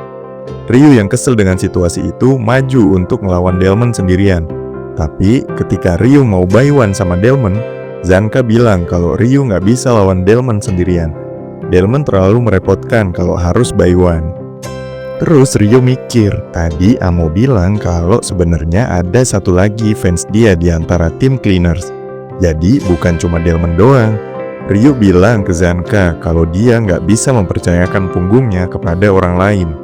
Sebelum menyelesaikan bicaranya, tiba-tiba bang! Sebuah tembakan air bertekanan besar menyerang Ryu dan menghancurkan tembok rumah Amo. Untungnya Ryu sempat ngindarin serangan besar itu. Telat sedetik aja, Ryu udah pindah isekai tuh. Temzi yang udah mulai tertekan karena situasi itu berteriak ke Rudo untuk jangan AFK mulu dan cepet bangun. Tapi Rudo gak jawab sama sekali karena Rudo ternyata masih berada dalam kendali Amo dan lagi ngerasain halusinasi dengan mencium aroma dan merasakan seakan dia berada di dunia atas. Rudo mencium dan merasakan kehadiran Chiwa yang sedang ada di depannya, seakan menyambut dia kembali setelah sekian lama di dasar Abyss. Chiwa juga menawarkan ke Rudo untuk berpacaran bersamanya saat ini. Loh. Chapter 35 ini dibuka dengan adegan yang aduhai buat Rudo. Rudo terbaring di tanah spare, sementara Chiwa berdiri di hadapannya, memegang boneka kelinci yang pernah ia berikan kepadanya. Chiwa berkata bahwa ia sangat senang dengan hadiah tersebut, tapi Rudo mengingat dengan jelas bahwa Chiwa pernah membuangnya di depan matanya. Kenangan ini menghantui Rudo, menciptakan konflik batin yang mendalam. Kembali ke ruangan Amo, suasana menjadi semakin tegang. Tamsi menyadari bahwa Amo memiliki kemampuan untuk memanipulasi emosi melalui aroma yang membangkitkan nostalgia. Amo nggak menunjukkan ilusi atau gambar, melainkan memancarkan aroma yang memicu kenangan bahagia pada targetnya, membuat mereka merasa nyaman dan loyal padanya. Manipulasi ini sangat halus namun efektif, menyebabkan anggota tim saling meragukan dan mempertanyakan kenyataan. Rudo yang terjebak dalam kenangan masa lalunya mulai meragukan persepsinya sendiri. Rudo merasa terombang-ambing antara kenyataan dan ilusi yang diciptakan oleh aroma Amo. Konflik internal ini memperlihatkan betapa kuatnya pengaruh masa lalu terhadap keputusan seseorang di masa kini. Ternyata, Jinki milik Amo adalah sepatu bau asem. Bayangin boy, kalian punya sepatu yang tiap hari dipakai, terus kehujanan, kena banjir, gak pernah ganti kaos kaki. Bayangin deh tuh baunya kayak gimana. Zanka dan Temzi yang sadar dengan cara kerja Jinki Amo langsung pakai masker agar mereka terhindar dari skill sepatu bau asem punya Amo. Kembali ke Rudo yang masih kena genjutsu sepatu asem, dia masih berada dalam ilusi di mana Chiwa menjadi sangat baik. Bahkan perasaan senang Rudo sangat besar saat itu. Tapi tiba-tiba Pak Polisi Dunia Langit nangkep Chiwa. Chiwa lanjut berteriak minta untuk diselamatkan. Padahal di dunia nyata, yang Rudo serang barusan adalah Zanka dan Temzi. Sedangkan yang berteriak minta tolong tadi adalah si Amo. Di akhir chapter, ternyata semua orang sudah terkena efek kemampuan Jinkinya si Amo. Dan sekarang Zanka dan Temzi harus ngelawan semua rekannya. Setelah ketegangan yang memuncak akibat manipulasi Amo, tim The Cleaners berada di ambang kehancuran. Tapi di tengah kekacauan tersebut, Temzi mengambil langkah berani untuk memulihkan keadaan. Dengan tekad yang membara, Temzi mengungkapkan kekuatan sejatinya. Dia menggunakan Jinki miliknya yang bernama Tokushin, sebuah senjata unik yang memanfaatkan tali untuk mengikat dan mengendalikan lawan. Pertarungan dimulai dengan Delman menerjang dilanjut Rudy dan Ryu yang maju di belakang Delman. Mereka secara berbarengan menyerang Zanka dan Temzi. Tapi setelah Temzi menggunakan skill net milik Jinkinya, semua orang langsung terikat. Bahkan Emo yang dari tadi nggak tersentuh pun kena ikatan tali punya Temzi. Pertarungan ini bukan hanya fisik, tetapi juga emosional. Temzi menghadapi dilema moral antara melindungi teman-temannya dan menghadapi kenyataan pahit tentang Amo. Namun dengan keberanian dan keteguhan hatinya, dia memilih untuk bertindak demi kebaikan bersama. Dengan keterampilan luar biasa, Temzi berhasil menghentikan pergerakan Amo yang nyangkut di tali. Selain itu, teman-temannya digulung menjadi satu buntelan. Setelah pertarungan sengit melawan Amo, suasana menjadi hening namun penuh ketegangan. Rudo, Delman, dan Ryu yang masih terikat menjadi gulungan masih terpengaruh oleh manipulasi emosional Amo. Mereka mulai meragukan ingatannya sendiri. Kenangan masa lalu yang samar-samar muncul, menciptakan konflik batin yang mendalam dalam dirinya. Tadinya Temzi mikir kalau ini udah berakhir. Tapi si drama queen Amo ini tiba-tiba teriak, minta untuk diselamatkan dengan sangat keras. Seakan teriakan itu bisa ngebangkitin kekuatan milik ketiga boneka miliknya itu. Dan, yap, betul aja boy. Mereka bertiga merespon teriakan Amo dan berusaha dengan keras untuk keluar dari buntalan tali yang mengikat mereka. Di sisi lain, Temzi yang sebelumnya menunjukkan kekuatan luar biasa dengan Jinkinya, kini menghadapi dilema moral. Dia merenungkan tindakan yang telah diambil dan konsekuensinya terhadap tim The Cleaners. Kebingungan dan rasa bersalah menyelimuti hatinya, menambah beban emosional yang sudah berat. Tapi kemudian Temzi mikir, bodo amat. Dan bang, buntalan tali yang berisi Rudo, Delman, dan Ryu dibanting ke bawah bangunan hingga tembus beberapa lantai. Zanka yang kaget kalau Temzi ternyata memiliki sisi lain. Selain sisi kalemnya, dia punya sisi menyeramkan. Dan Zanka juga bilang kalau itu sangat kejam. Tapi Temzi yang santuy menjelaskan kalau itu nggak apa-apa banting mereka. Walaupun terlihat Rudo kena tusuk besi, tapi ternyata dia nggak terluka. Usut punya usut, semua itu karena jimat yang sudah dilukis oleh Remlin sebelumnya. Dan Engine juga ternyata sadar dan langsung nyita sepatu bau asem milik Amo. Flashback di markas The Cleaners, terlihat Semiyu mempertanyakan kenapa Pak Bos menugaskan Rudo. Semiyu juga bilang semoga mereka dapat informasi dengan selamat di perbatasan itu. Kebimbangan itu membuat Pak Bos bertanya balik kepada Semiyu. Sebenarnya apa yang dia lihat saat bertemu Rudo untuk pertama kali? Semiyu ngejelasin kalau dia ngelihat sesuatu yang berbeda dari Rudo. Dia nggak mirip satupun orang yang pernah dia jumpai selama ini. Bukan cuma Jinkinya aja. Yang buat Rudo beda adalah ada sesuatu yang tumbuh di dalam Rudo, dan itu bisa ngancurin dunia ini. Lanjut ke timeline sekarang. Engine yang berhasil ngambil sepatu bau asem milik Amo terkejut kalau ternyata Amo itu nggak pakai kaos kaki. Amo yang marah langsung ngelompat dan berusaha mengambil sepatu bau asemnya dari tangan Engine. Amo bilang kalau sepatu itu sangat berharga karena mengandung bau orang itu. Engine yang emang dasarnya iseng, dia cium bau sepatu itu dan dia langsung kebauan yang parah banget. Untung aja dia masih pakai masker. Engine bilang akan ngembaliin sepatu bau asem itu kepada Amo asalkan dia menonaktifkan skillnya sekarang juga. Namun Amo bilang kalau skillnya nggak bisa dinonaktifin kalau dia cuma pakai sepatu saja. Bahkan efek skillnya udah mulai memudar ketika sepatu bau asem itu dilepas satu. Delman yang udah mulai sadar langsung kebingungan dan nanya apa yang sebenarnya terjadi kepada Temzi dan Zanka. Temzi ngejelasin kalau semua itu ilusi dari sepatu bau asem punya Amo. yang memanipulasi Bau terhadap ingatan terindahnya. Zanka yang terdiam dari tadi mikir kalau skill Amo itu sangat kejam, bukan karena membuat kawan menjadi lawan, tapi karena memanipulasi ingatan.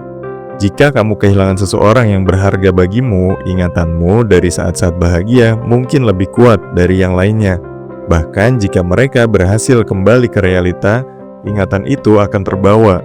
Disitulah letak kejamnya skill Amo itu. Setelah ini semua terjadi, Engine mengembalikan sepatu milik Amo. Amo langsung lari dan mulai drama lagi. Hadeh. Dikira udah kelar, Zanka kaget ternyata Rudo masih terdiam. Rudo menghadapi kenyataan pahit tentang manipulasi yang dialaminya. Kenangan masa lalu yang sempat terlupakan kini kembali menghantuinya, menciptakan konflik batin yang tak terelakkan.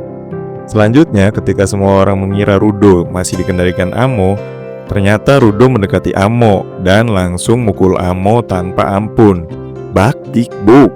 Puas banget dah liatnya. Semua orang tercengang melihat kebrutalan Rudo memukul Amo. Bahkan Volo sampai berteriak untuk menghentikan kebrutalan itu karena menilai Rudo udah terlalu berlebihan. Volo juga bingung apa yang salah dengan Rudo. Volo bukan tanpa alasan bilang kayak gitu. Dia ngeliat Amo udah gak berdaya, babak belur dipukulin sama Rudo. Dia juga nambahin kalau mereka udah tahu cara nanganin skill sepatu bau asem punya Amo. Selain itu, dia juga seorang wanita. Rudo bilang dia gak peduli mau cowok atau cewek, dia itu seorang giver yang punya kekuatan. Lagian, dia juga yang udah ngebuat kekacauan semua ini, meruntuhkan gedung, bahkan hampir ngebuat semua orang mati. Jadi dia perlu dihajar. Volo, Zanka, Temzi, Delman hanya diam karena apa yang dikatakan Rudo emang bener. Tapi Engine menyangkal Rudo nih.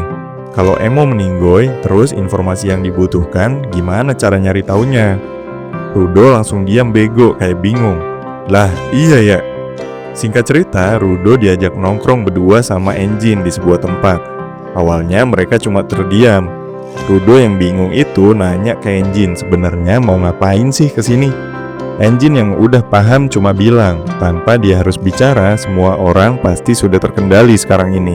Rudo cuma bisa terdiam sambil curhat masa lalunya yang sangat kelam, di mana dia selalu ditindas, dicaci, bahkan disiksa oleh orang di sekitarnya. Namun anehnya dia nggak boleh ngelawan karena itu malah akan memperburuk keadaan. Nggak lain dan nggak bukan ya karena Rudo ini memiliki darah seorang pembunuh, atau dia itu keturunan pembunuh. Selama ini Rudo menahan itu semua, dan ketika dia jatuh ke Abyss, dia merasa bisa meluapkan semuanya. Bukan karena pelampiasan, tapi karena kalau di sini ditahan-tahan dia akan mati. Tapi itulah yang buat Rudo dilema. Dia seakan gak berubah. Dia cuma tumbuh secara fisik aja, tapi sifatnya masih sama kayak dulu. Di luar Nurul, Engine menanggapi rasa frustasi Rudo itu dengan curhatan dia. Engine bilang kalau dia suka wanita yang baik. Dia menyukai wanita yang lebih pintar dari Engine, punya tubuh ramping, seksi, dan tentunya tobrut. Engine menganggap kalau wanita dengan kriterianya itu pasti banyak yang akan marah. Intinya dia bukan curhat tentang tipe ceweknya gimana ya, tapi dia cuma mau bilang kalau masih ada banyak hal yang harus dilakukan orang dewasa. Dan kesadaran itu suatu hal yang sangat penting selagi kita semua bertumbuh. Engine mengakhiri sesi curhat itu dengan berkata, mereka nanti pokoknya harus minta maaf ya ke Amo karena kesalahan mereka. Di tempat lain, Tom yang sedang mengobati Amo mengajak ngobrol Amo. Tom bilang kalau mereka nggak bermaksud untuk melakukan ini semua. Bahkan Tom sampai melepaskan maskernya, pertanda dia percaya dengan Amo. Amo merespon hangat perlakuan Tom itu dengan bilang kalau dia akan jadi ibu yang hebat. Amo juga bilang kalau ibunya seorang yang hebat. Karena ayah dan ibunya lah Amo menemukan cinta pertamanya, yaitu sepatu bau asem. Amo juga bilang kalau dia ngelihat malaikat yang nyebrang antara surga dan dunia ini. Selanjutnya kita dibawa menyelami masa lalu kelam Amo. Ibunya yang kesulitan merawatnya menjual Amo kepada seorang pria yang diklaim akan mencintainya. Awalnya sih Amo diperlakukan sangat baik ketika pertama kali bertemu. Selanjutnya pria tersebut membawanya ke zona terlarang Penta, di mana mereka tinggal bersama. Sesampainya di rumah, pria tadi bilang akan merawat Amo dengan baik. Bahkan ada banyak sekali barang-barang di sana. Ada juga banyak foto, makanan, dan pakaian yang bisa digunakan semuanya oleh Amo. Amo juga sempat nanya dari mana asal semua barang itu. Pria itu cuma jawab, ya karena dia bekerja, dan seorang pekerja itu diberikan gaji dan tunjangan. Jadi Amo nggak perlu khawatir tentang kebutuhan mereka selamanya. Selanjutnya di sana, Amo dipaksa melakukan ritual yang membuat hatinya berdebar, yang oleh pria itu disebut sebagai cinta. Chapter ini melanjutkan kisah dari volume sebelumnya, memperlihatkan Amo yang masih terperangkap dalam ruang ritual yang misterius. Seseorang yang mengenalnya dengan baik mengungkapkan bahwa ruangan tersebut awalnya dibuat untuk ritual, menambah ketegangan dan misteri dalam cerita. Suatu hari datang seorang bertopeng masuk ke rumah mereka. Mereka langsung melumpuhkan pria tersebut yang awalnya berusaha menyerang mereka duluan dengan menggunakan jinki bau asemnya dan memberikan sepasang sepatu bot kepada Amo, memintanya untuk menyimpannya hingga waktunya tiba. Kedua orang bertopeng itu pun pergi dengan jinki yang menggunakan sayap seakan itu adalah malaikat. Bahkan Amo yang terkesima juga mengira mereka adalah malaikat yang datang untuk menyelamatkannya dan pergi begitu saja. Setelah mereka pergi, pria itu terbangun dan menuduh Amo mencuri sepatu tersebut. Lalu mulai memukulinya dan menginjak-injak Amo. Dalam upaya membela diri, Amo menggunakan sepatu bot itu yang ternyata adalah jinki. Selanjutnya kembali pada timeline saat ini, di mana Rudo kembali ke tempat Amo sedang dirawat setelah sesi curhatnya dengan Engine. Follow yang menyambut Rudo bertanya kemana saja Rudo dari tadi. Pas banget Amo lagi cerita tentang informasi yang dicari Rudo selama ini, yaitu informasi tentang orang yang bisa berpindah tempat dari Abyss ke langit. Kembali ke kilas balik masa lalu Amo, di sana masih memperlihatkan Amo yang masih terperangkap dalam ruangan ritual tiba-tiba bisa menggunakan jinki milik pria yang bersamanya sebelumnya. Pria itu kebingungan kenapa Amo bisa menggunakan jinki miliknya, dan jinki itu merespon. Seharusnya jinki itu terikat kepada pemiliknya dan hanya bisa digunakan oleh pemiliknya. Amo dan paman itu bertengkar cukup hebat, karena di satu sisi Amo ingin meminta sepatu itu untuk dimilikinya seutuhnya. Di sisi lain, paman itu bilang kalau sepatu itu adalah jinkinya dan nggak boleh diminta oleh Amo. Bahkan paman itu sampai menendang Amo lagi dan lagi. Sampai akhirnya kejadian tidak sengaja terjadi. Amo mendorong paman tadi ke belakang dan paman itu jatuh ke bawah menara melalui lubang dan akhirnya meninggoy. Amo melanjutkan ceritanya. Setelah malaikat itu kembali walaupun mereka membunuh satu orang, Ryu berbicara dengan Amo dan bilang kalau itu bukan malaikat yang sesungguhnya. Amo ini terlalu polos sehingga dapat berdelusi apapun. Ryu menambahkan kalau malaikat nggak kayak gitu sifatnya. Mungkin yang Amo lihat itu hanya seorang giver dengan jinki sayap yang bisa terbang. Ryu lanjut bertanya tentang cara malaikat yang Amo maksud itu melewati batasan antara Abyss dan dunia atas. Amo hanya bisa menjawab kalau dia terbang, tapi nggak tahu sebenarnya dia itu turun dari mana. Amo juga menambahkan kalau malaikat tadi terakhir datang ke Abyss adalah bulan lalu, waktu yang sama dengan dijatuhkannya Rudo ke dalam Abyss. Rudo yang shock mendengar itu lalu jalan menghampiri Amo untuk melihat gambaran seperti apa malaikat itu. Rudo tiba-tiba jadi jengkel ketika tahu gambar malaikat yang Amo buat itu seperti seseorang yang diduga membunuh Recto. Rudo juga dengan kesal bilang kalau dia akan mengejar dan menghabisi mereka sampai mereka meminta maaf tepat di depan makam Recto. Amo yang sadar kalau sarung tangan Rudo ternyata memiliki seri yang sama dengan sepatu bau asem miliknya bilang ke Rudo kalau sarung tangan itu mengubah hatimu menjadi seorang manusia. Amo juga yakin jika jinki miliknya itu punya kecocokan besar dengan diri manusiaku yang rusak. Amo bilang kalau jinkinya seperti menambal sesuatu yang kosong di hatinya. Amo seakan mendapatkan kembali emosi manusia yang seharusnya ada. Setelah percakapan yang penuh emosi antara Rudo dan Amo yang berbincang tentang keadaannya, tim Cleaners pergi dari tempat Amo untuk melanjutkan misi pencariannya. Sebelum pergi, Rudo sempat berpamitan kepada Amo dan bilang kalau lain kali dia akan datang lagi untuk ngobrol bareng sama Amo. Rudo dan rekannya, Engine, sedang menyelidiki jejak para malaikat yang baru saja kembali. Engine mengatakan tentang hal yang berkaitan dengan malaikat itu dan cara malaikat itu melewatinya. Selain itu, Engine juga sedikit menyinggung tentang Jinki milik Amo yang mirip seperti Rudo. Ryu juga menambahkan kalau mungkin saja sepatu itu adalah bagian dari seri Jinki yang Vandal sebutkan. Sesaat setelah mereka pergi, Amo sedikit senang karena akhirnya dia punya teman. Namun tiba-tiba ada bayangan di belakangnya yang langsung menyerang Amo. Ternyata bayangan yang menyerang Amo adalah Jabberwonger dari The Vandals yang sebelumnya kita ceritakan diutus ke padang pasir itu. Jabber akhirnya merampas Jinki milik Amo lalu pergi. Selanjutnya dalam perjalanan, Engine sedikit ngeluh kenapa selalu dia yang disuruh nyupir mobil. Dia juga bergumam kalau Grace nggak boleh nyetir karena semuanya bakal tertidur. Itu akan bahaya karena semua orang gak peduli sekalipun mereka jatuh ke jurang. Lagi asik ngesarkasin Grace, mobilnya langsung nabrak tanggul. Dan Grace langsung bales ngesarkasin Engine kalau cara bawa mobil Engine itu ugal-ugalan. Hahaha. Jimat yang Remlin lukis ternyata gak menyembuhkan luka ringan. Jimat itu cuma akan menyembuhkan atau menangkal luka yang mengancam nyawa penggunanya saja. Itulah kenapa luka yang disebabkan oleh Temzi itu nggak sembuh, karena Temzi dari awal nggak niat untuk membahayakan nyawa temannya. Singkat cerita, mereka semua sampai ke tujuan pertama, yaitu di sebuah kota, di mana di sana ada RSUD Gachiakuta, tempat Rudo dulu dirawat.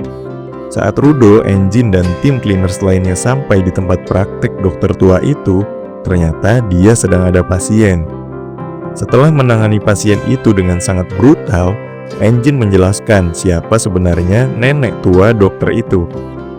Nenek tua dokter itu adalah yang terbaik, salah satu peneliti yang berhasil meneliti efek dari tubuh yang terkontaminasi. Tapi efek dari penelitian berbahaya itu adalah seperti yang kalian lihat saat ini, kebotakan dan suara yang berubah karena efek kontaminasi. Selain itu, Engine juga memperkenalkan nenek tua itu. Namanya Alice Stilze. Ya, nama yang terdengar familiar, karena itu adalah nama keluarga yang sama seperti healernya The Cleaners, yaitu Asia Stilze, dan pembuat masker Mang Agus Stilze. Walaupun mereka semua secara darah nggak berkeluarga, tapi Alice merawat mereka bertiga karena suatu hal, dan mengajarkan mereka cara bertahan hidup.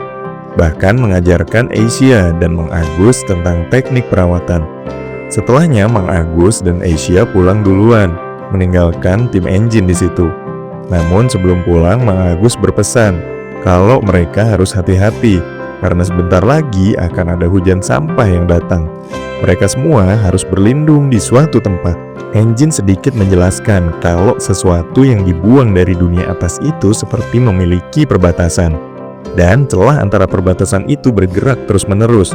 Jadi Engine sedikit bingung gimana caranya malaikat yang diceritakan Amo dan Rudo bisa menembus perbatasan itu. Karena orang normal walaupun seorang giver yang mencoba naik ke surga akan mati setelah terjatuh karena efek perbatasan. Setelah percakapan itu, Engine tiba-tiba ditelepon sama Semio.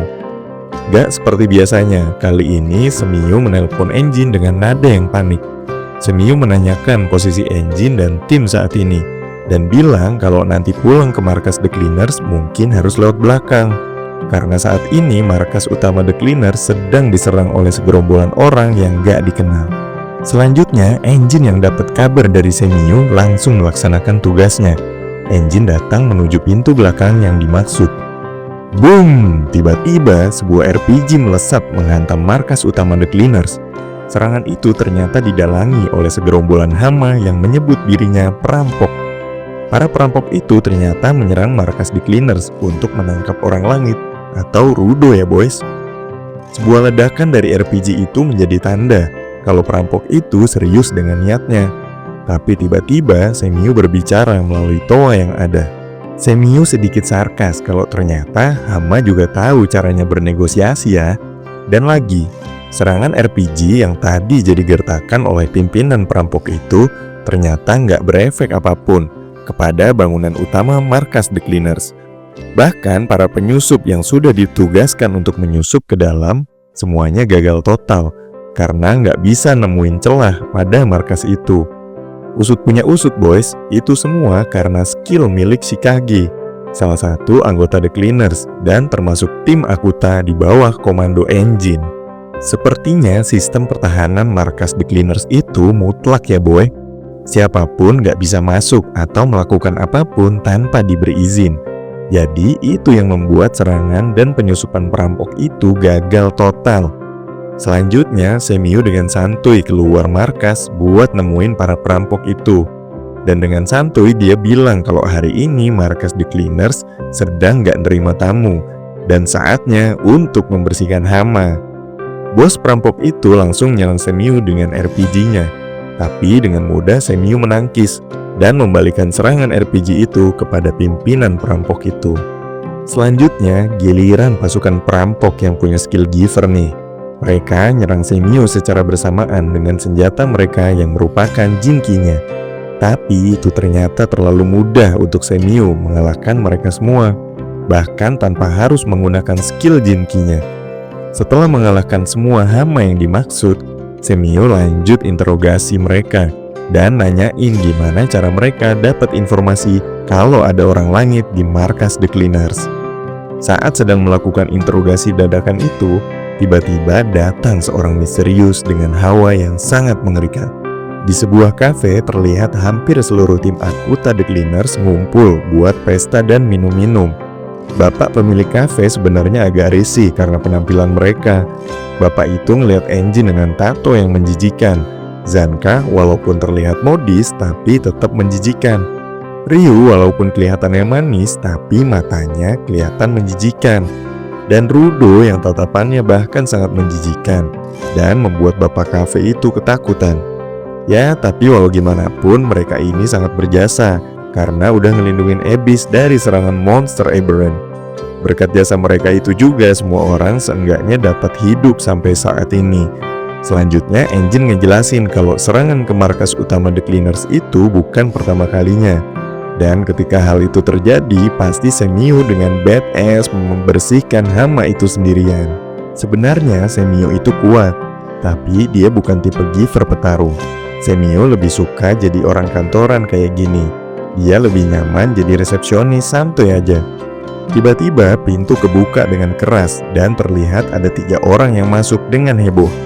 Dan ternyata yang masuk itu adalah tim bocil dengan anggota Bro Santa sebagai leadernya, Dear Santa bocil yang sebelumnya nyolong cemilan manis milik Rudo, dan Guita Hebi yang datang pakai piyama boneka nggak jelas.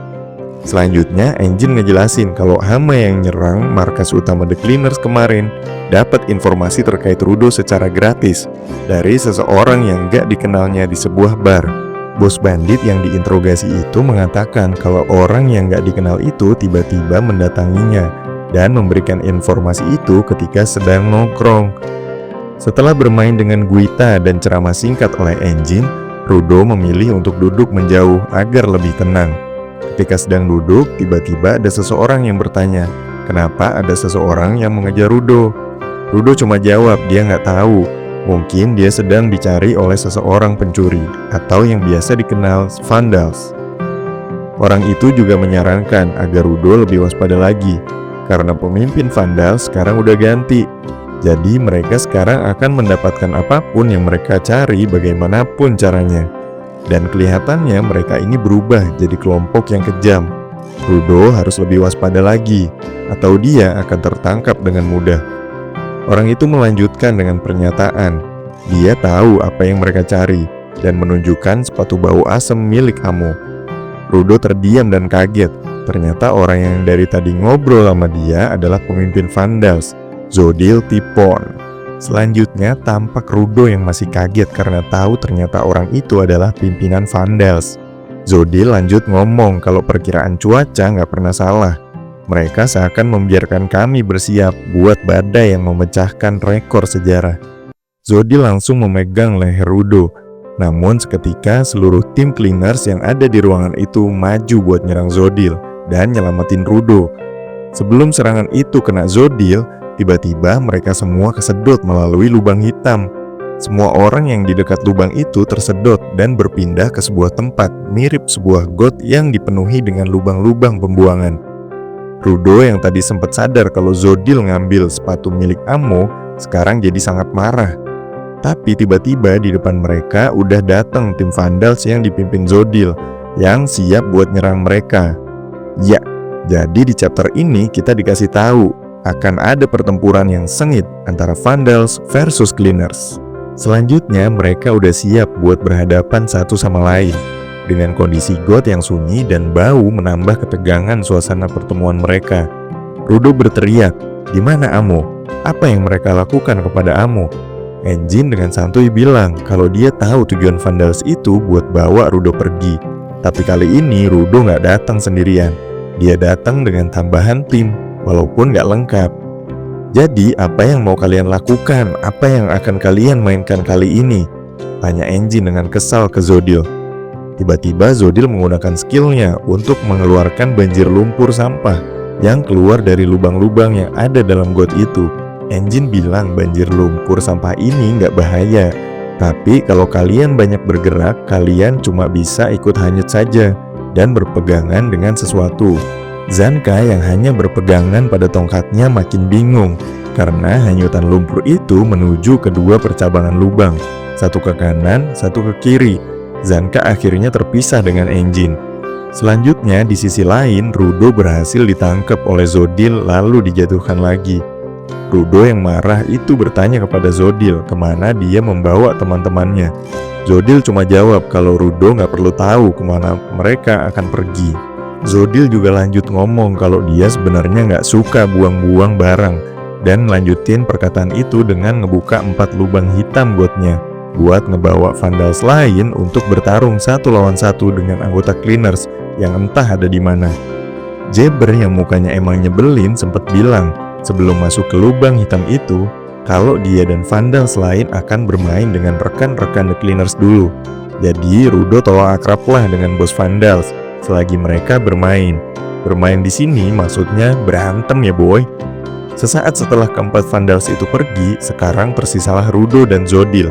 Rudo membuka percakapan dengan amarah yang menanyakan keberadaan Amo saat ini, karena sepatu bau asam milik Amo udah dirampas Vandal. Namun Zodil malah kesal karena ditanya hal lain.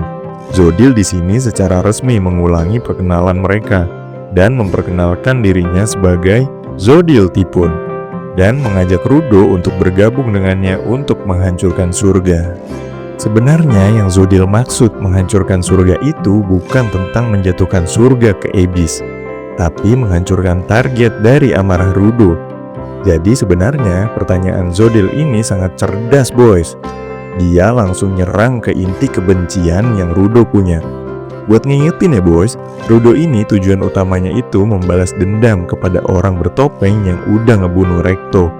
Rudo tanpa sadar membenarkan perkataan Zodil dan jadi marah. Dan dia bilang kalau Zodil jangan ngalihin pertanyaan. Rudo di sini marah karena pertanyaan awal dia belum kejawab tentang keberadaan dan keadaan Amo serta di mana teman-teman Rudo. Namun Zodil dengan aura intimidatifnya bilang kalau dia udah jawab pertanyaan itu. Zodil ngejawab pertanyaan dengan caranya sendiri. Dan justru Rudo yang menghindari pertanyaan Zodil. Rudo sejenak terdiam ketakutan karena sangat terintimidasi. Dia bahkan membandingkan tingkat kesulitan percakapan dengan Amo. Rudo mengibaratkan kalau waktu dengan Amo dia hanya nggak bisa membuat percakapan saja. Tapi saat dengan Zodil, Rudo berasa diikat ke dalam percakapan itu sendiri. Karena sudah sangat terdesak, Rudo sempat mengecek persediaan barang sampah yang dia punya, yang sempat diisi ulang waktu pulang dari Amo. Jika terpojok, mungkin dia akan menggunakan beberapa sampah itu. Zodil yang sadar kalau Rudo sepertinya sangat tertekan itu lanjut bertanya, apakah Rudo khawatir dengan Amo dan rekan-rekan The Cleaners lainnya? Zodil melanjutkan pertanyaannya, sebenarnya apa tujuan Rudo bersama Cleaners? Rudo jawab dengan polosnya kalau dia ingin kembali ke surga. Dia bersama The Cleaners akan mencari tahu bagaimana cara kembali ke surga. Zodil dengan tegas bilang kalau emangnya kau pikir Cleaners benar-benar bisa ngebuat Rudo kembali ke surga? Kembali ke surga itu bukan untuk proxy The Cleaners boys. Mereka berpikir kalau saat ini bareng Rudo ya hanya kebetulan saja. Mendengar kenyataan yang sepahit kenangan mantan, Rudo kembali terdiam. Apalagi ditambahin dengan Zodil yang bilang apakah Rudo saat ini nggak puas. Rudo nggak pengen kan berakhir cuma bermain teman-temanan doang sama The Cleaners. Selanjutnya scene berpindah ke tempat masing-masing anggota Cleaners berada setelah mereka diteleport oleh lubang hitam God milik Zodil. Terlihat di sana Rio yang bertemu dengan seseorang bernama Nurda yang berambut nanas, tapi bukan SpongeBob. Selanjutnya, pimpinan tim Akuta, Engine, dihadapkan dengan bocil kematian Vandals bernama Fu Olsto. Di lain tempat, ada Bro Santa dan Dir Santa si bocil kematian Cleaners bersiap melawan Om-Om Bedes pakai topi koboi bernama Bundus Bagal Kid. Dan yang terakhir yang paling ditunggu-tunggu di akhir season 1 chapter 49 ini adalah rematch antara Jabber Wonger versus Zanka Nijiku. Jabber yang kesal karena Zanka dianggapnya orang jahat yang suka ngebully dia. Dan Zanka yang kesal karena pada match pertama mereka, dia kena serangan racun dan gagal melawan dia secara maksimal. Akhir season ini pun ditutup dengan persiapan pertempuran one by one antara anggota Cleaners versus anggota Vandals.